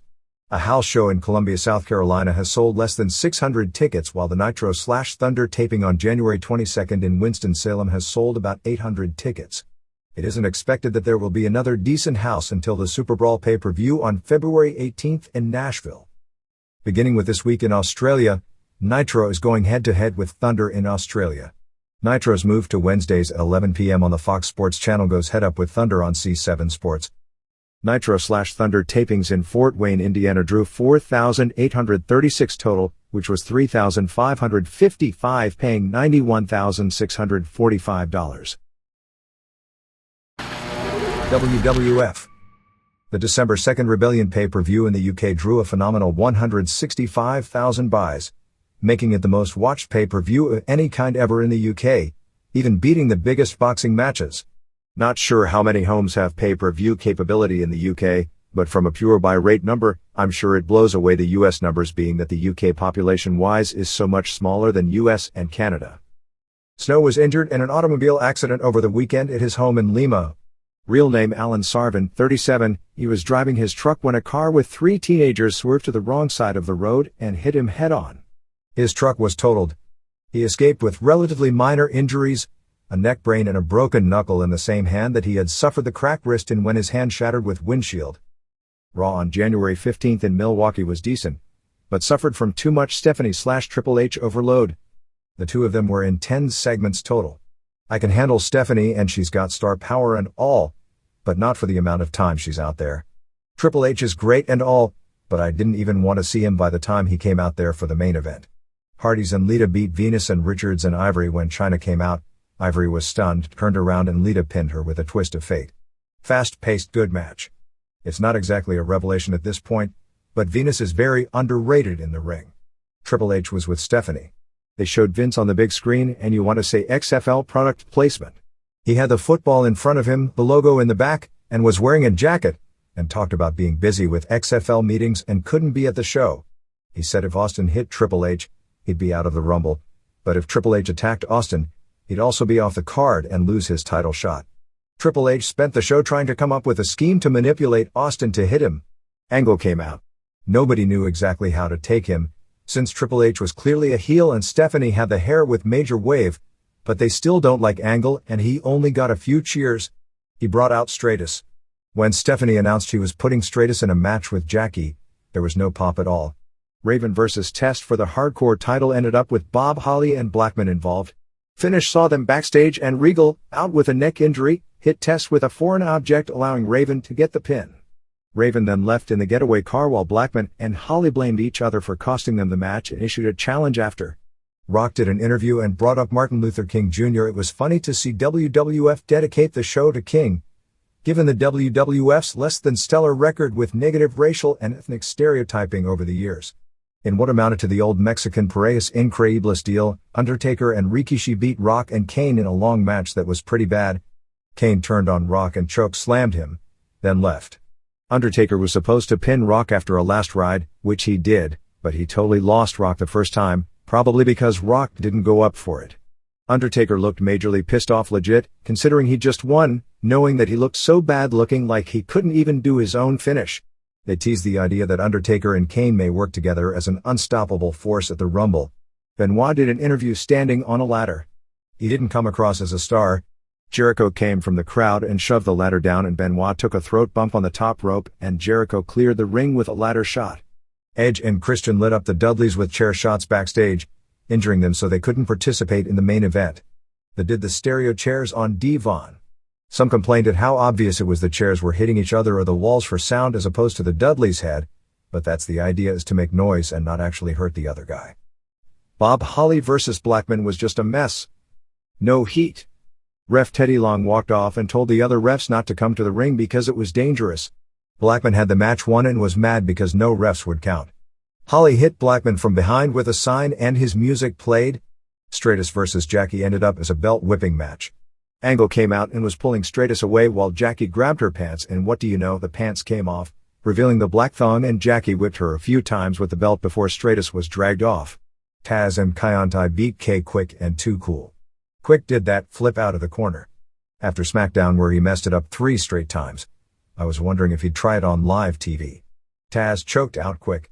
Main event was teased as Austin against Edge and Christian and Angle, since Dudleys were injured. However, Austin brought out the APA as his partners. Big time heat early. Triple H came out. Edge and Christian and APA brawled to the back, leaving Austin alone with Angle. It was good, but nothing compared with the previous Raw, with Austin getting the pin in 6:37 with the stunner. Triple H came to the ring and kept insulting Austin, trying to get him to lose his temper and hit him. Austin wouldn't hit him. Austin flipped him off and walked off. Triple H called him a pussy. He ran back to attack Triple H, but before he could get to him, Angle recovered and laid out Triple H with the Olympic Slam. Austin then gave Angle the stunner and was the last man standing as the show went off the air. Notes from the January 16th tapings in Chicago. For SmackDown, it opened with Jericho over Saturn via DQ in an impromptu ladder match challenge when Benoit interfered and they smashed Jericho's arm in the ladder after the match. More vignette after vignette of Stephanie to build up her angle with Stratus. Bubba Ray Dudley pinned Edge, but after the match, Edge and Christian laid out Bubba with Christian doing the Tomahawks, and then they did a double team powerbomb putting Bubba through a table. Stephanie is mad because suddenly Stratus is in a limo getting all sorts of gifts. Acolytes and Jackie beat Hardys and Lita when Bradshaw pinned Jeff after the clothesline. Stratus came in Stephanie's office and Stephanie went off on her. Stratus yelled back saying she didn't appreciate being in the spanking match. Stephanie then threw white powder all over Stratus. Stratus shoved Stephanie down and Vince did a run-in and yelled out Stephanie, while taking Stratus out to clean her up. Undertaker said that if he and Kane were back working together in the Rumble, why would they let anyone know? Someday somebody needs to go through the Taker versus Kane angle from the beginning and recognize just how little sense it makes. Vince comes back to Stratus' room, and she's in nothing but her skirt and a bra. Vince apologizes for the actions of Stephanie. They're doing the sweet talk when Earl Hebner knocks on the door saying Vince's guests are waiting for him. Vince goes off on him for interrupting him, but ends up with the guests in the limo. This allows him to be out of the picture for the next segment. Stephanie goes to the ring and calls out Stratus. Stratus tells her she and Vince are just friends and she's taking everything all wrong. They end up arguing and Triple H comes out and says he's not going to let them fight and tells Stephanie she's above it all. Stephanie instead shoves down Stratus. Angle comes out and starts yelling at Triple H and points out that he was invited to the inauguration, he has a gold medal and he has the WWF title when Triple H has none of the above. Triple H attacks Angle from behind while the women fight as well. In the back, Vince tells Angle to leave and tells Stratus that she has the rest of the night off, and that he's taking the rest of the night off. Venus pinned Test. Before the match, Test ripped up Regal's suit. After the match, Regal throws his torn-up suit on Test.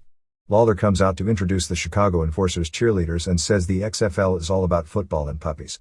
RTC comes out and forces all the cheerleaders out and says that the WWF is ruining a great sport like football. Chyna then came out. Richards went to protect Ivory but Lawler threw Richards out of the ring and Chyna powerbombed Ivory. Blackman beat Bob Holly when Raven came out and hit both guys with a kendo stick, but Blackman fell on top for the pin. Main was Rock and Austin and Undertaker over Kane and Rikishi and Angle with Triple H as referee. It ended up with Austin and Triple H arguing, Taker and Rikishi brawling, and Rock hitting the spinebuster on Kane and the rock bottom on Angle for the pin. As Triple H was berating a downed Angle, Austin gave Triple H a stunner. Rock is mad at Austin for some reason and they tease a confrontation with the two, but before they can touch, Taker and Kane each choke slam one of them as the show ends. Fox News Channel did a story about backyard wrestling and talked about a family thinking of suing the WWF over an injury. The announcer said the WWF was home of superstars like Rock and Hulk Hogan. The PTC is attempting to make noise about the spanking angle on SmackDown. Two things WWF did smartly was that the angle was all illusion, in that they actually didn't do it, they just gave the illusion of doing it. And when they did pull down her pants and whip her with the belt, it was on Raw. which the PTC doesn't monitor for its own strange reasons. Rock was listed as number 9 in the list of the 10 most marketable television entertainers in the United States in the current issue of Electronic Media. Regis Philbin and Oprah Winfrey topped the list. Mick Foley's wife Colette gave birth to their third child, a boy, Mickey Jr., last week. Foley is now finishing up his second book covering his life in wrestling, talking about some of his favorite matches of all time and his life since the end of the last book and defending the WWF on a number of subjects.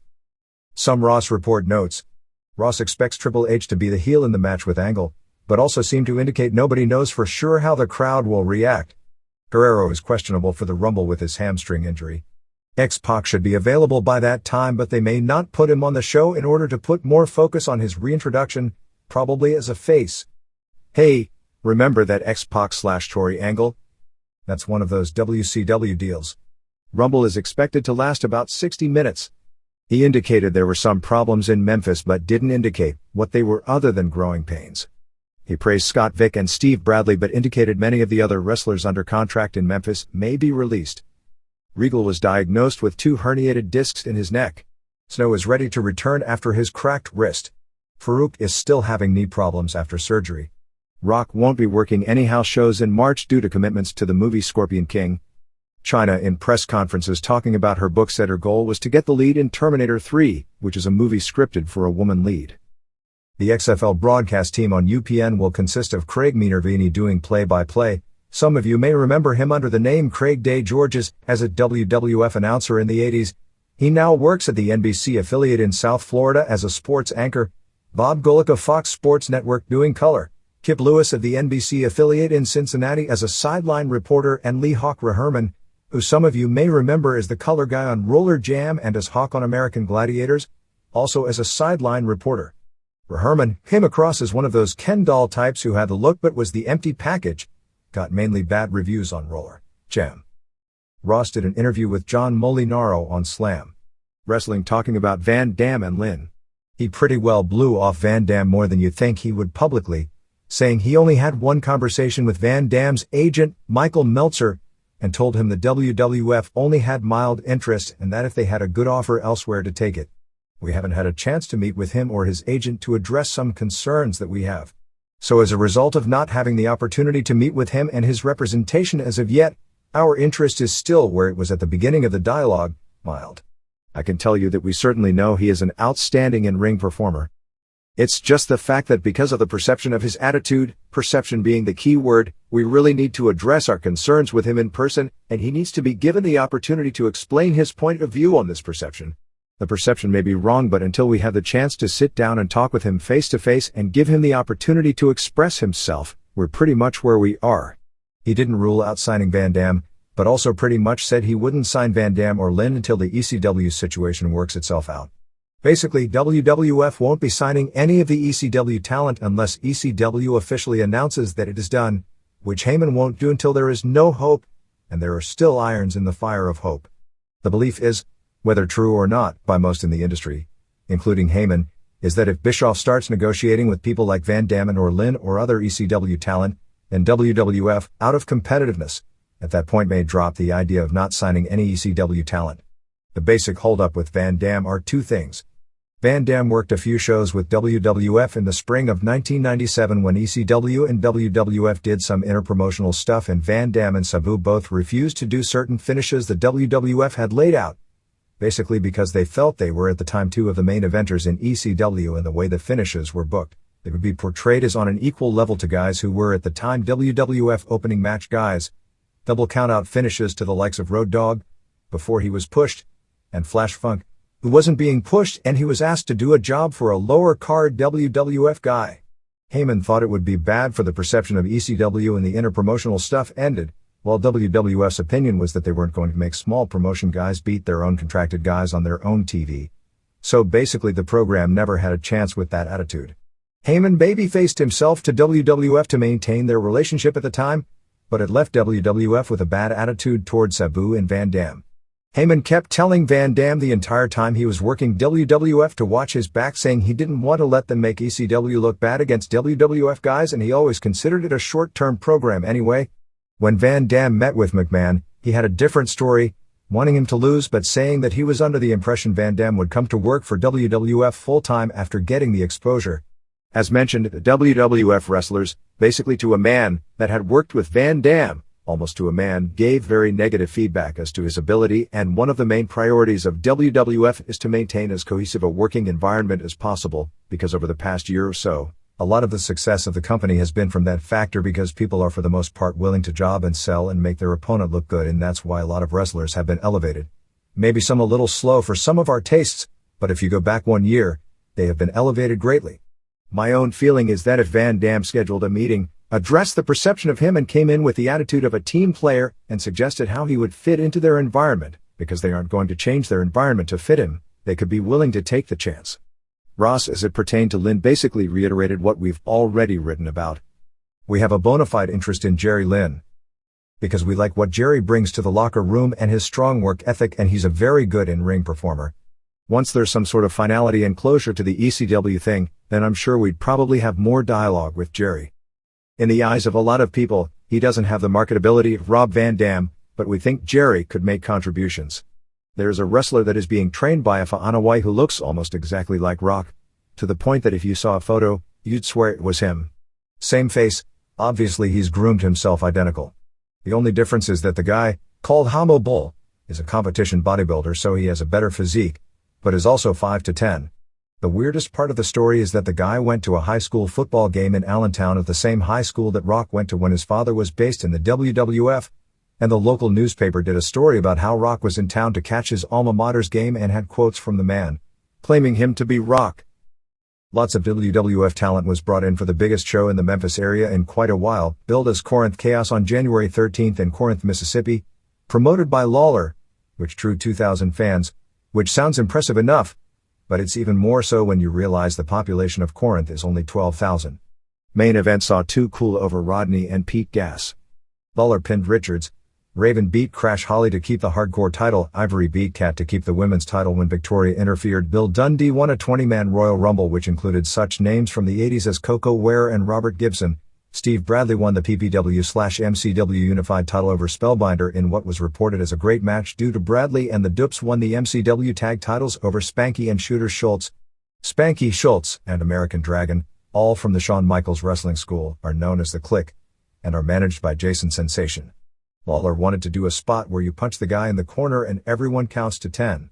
He wanted to see how high he could get the crowd to count to before they'd die out. So instead of stopping at 10, he continued. The crowd started back at 1. He kept punching. He probably ended up throwing 40 to 60 punches, but the crowd would, every time, stop in 10, and then start at 1. Dragon suffered a sprained knee when he kicked Bradley too hard in a match the night before in Memphis. Bradley had the wind knocked out of him, and Dragon looks like he'll have to be out of action 6 weeks. Earlier in the day, Brian Christopher returned to the Channel 5 studios for the first time in more than 1 year to hype the main event. Things are a little confusing in the Memphis area because Terry Golden, who runs Memphis Championship Wrestling, the two groups, MCW and PPW, share talent, got his TV back, so now the same crew is doing 2 different TVs every week for different promoters. Golden is promoting a major show on February 21st in Jonesboro, Arkansas with Triple H vs. Angle as the main event, and it's off to a huge advance by indie standards.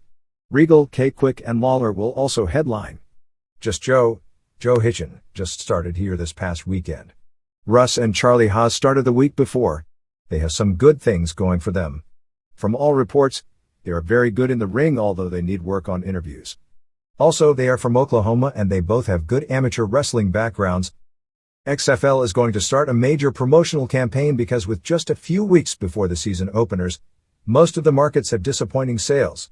The star teams look to be the New York/New Jersey Hitmen and San Francisco Demons, and you can expect NBC to televise their home games since both are at 18,000 season tickets. Orlando as of a few days ago was at 7,000, while Memphis, Los Angeles and Las Vegas were at 6,000. Chicago was at 5,000 and Birmingham is at 2,500 in an 80,000-seat stadium, so don't expect any nationally televised games from that city. In Chicago, for those of you who think weather isn't a factor, they are using the weather excuse, claiming that cold weather has kept people from buying tickets, but are hopeful since the home opener isn't until the 4th week of the season, that they can garner interest in the early weeks to spur sales. The goal right now is to get the figure up to 10,000 in the lagging markets. The season is budgeted at $25,000 paid for an average home game. A Street and Smith Sports Business Journal article which listed the formation of the XFL as the 9th biggest sports story of 2000, listed two major differences between this group and the failed USFL and WFL, the NBC ownership and strong television coverage on two networks, and a league having skeleton front offices in each market with most of the marketing being done by the WWF office, which lowers costs, and with the league owning all 8 franchises, the stronger ones can help prop up the weaker ones, which couldn't happen in a normal sports league. As we've mentioned before, ultimately the success or failure is based on these numbers, and I wouldn't take any numbers seriously until the 3rd or 4th week. Early numbers will have the early curiosity, but by the 3rd or 4th week, if the numbers are staying steady, increasing, or declining, it'll become obvious. And the important one is a 5.0 to 5.5 rating on NBC, and lesser importance is a 3.0 on UPN and a 2.5 on TNN. If NBC can come close to its projections, they'll be happy and they'll want to keep it going because it's still football and they got in with a minimal investment. The low ticket sales, if that's the case, will be only a nuisance to NBC. If NBC's ratings aren't at that level, they'll be nervous by the end of the first season, and the TV business is very impatient with shows that bomb in the ratings. The OVW Christmas Chaos show, originally scheduled for December 13th, that had to be postponed until January 31st due to the weather problems keeping the WWF wrestlers in Little Rock for an extra day and then having to find a date to reschedule the show, now has this lineup, the top of the card being identical to the original lineup. Kane vs. Leviathan remains the main event, plus Ross interviews Austin. They have been building up a confrontation where no doubt Austin will wind up stunning Russ McCulloch, who after changing his ring outfit and dyeing his hair, now looks too much like Kevin Nash. They are probably about the same height, give or take an inch, although McCulloch may be heavier, to the point that he could never go to the WWF looking like that, or fans would expect Nash to return to feud with him. Other matches are Nick Dinsmore defending the OVW title against Benoit, Hardys and Lita vs. BJ Payne and Damian Bryan Keys, and Sin Stacey Goff, Big Show vs. Mark Henry, Flash and Mystery Partner vs. Rico Constantino, who turned heel in his comeback after surgery, and Mr. Black, Damage vs. McCulloch, Rip Rogers and Jason Lee, and Derek King vs. Sean Casey and Chris Michaels and Hill ref Phil Fair. Rogers' team puts up their hair. If Rogers' team wins, Fair must kiss all their asses in the ring, so pucker up. Ron Waterman, former UFC fighter, versus Rob Conway, Brock Lesnar and Shelton Benjamin versus Johnny Spate, and Sly Scraper and Randy Orton versus Robbie D. Since Austin is on the show, Deborah will also do some ring announcing. As of January 16th, which was 5 days before the show, the Royal Rumble had sold 9,749 tickets for $529,193. The company was relieved because they sold more than 1,000 more after a big weekend push. With comps, there are 11,112 tickets out, so there are 2,400 remaining. WrestleMania at the Astrodome has sold 54,404 tickets with another 2,800 comps for $3,198,525. With about 5,700 tickets remaining. Raw and Nitro went head-to-head in the UK this week, and even though Nitro had a 30-minute head start in time, it was an obliteration, with Raw actually increasing its usual audience by nearly 25% due to the competition with 430,000 viewers, while Nitro drew its lowest audience ever in the UK with 50,000 viewers. SmackDown did 250,000, while Heat, on national TV as opposed to cable, drew a respectable 1,170,000 viewers. Starting this week, Nitro will no longer have the 30-minute advantage in starting time as they go straight head-to-head. Now that's real good news for WCW. SmackDown on January 9th in Oakland drew a sellout 14,325, paying $499,486. House show on January 13th in Detroit drew 14,755, paying $475,889. Split Cruise on January 14th saw Madison, Wisconsin draw 6,068, paying $180,000. An exact number, not an estimate, and Green Bay, Wisconsin drew a sellout 5,398, paying $185,960. Raw tapings in Milwaukee at the Bradley Center drew a sellout 13,936, paying $407,380. Chicago for SmackDown sold out several weeks in advance. Arena merchandise for the week totaled $405,499, which was $7.44 per head. In Detroit, Angle retained pinning Jericho after a low blow and Olympic slam, while the main event was Austin and Undertaker over Kane and Rikishi. Regal was on the road but didn't work matches because of his injury. Madison had the same Austin and Undertaker over Kane and Rikishi headliner with a split crew. Green Bay used Angle over Jericho with the same basic finish as the headliner. It was interesting because in almost every match on the Green Bay show, they put the heels over, usually with a heel-style win, belt shot, low blow, outside interference, but let the face clean house after. This is the Pro Wrestle Machine,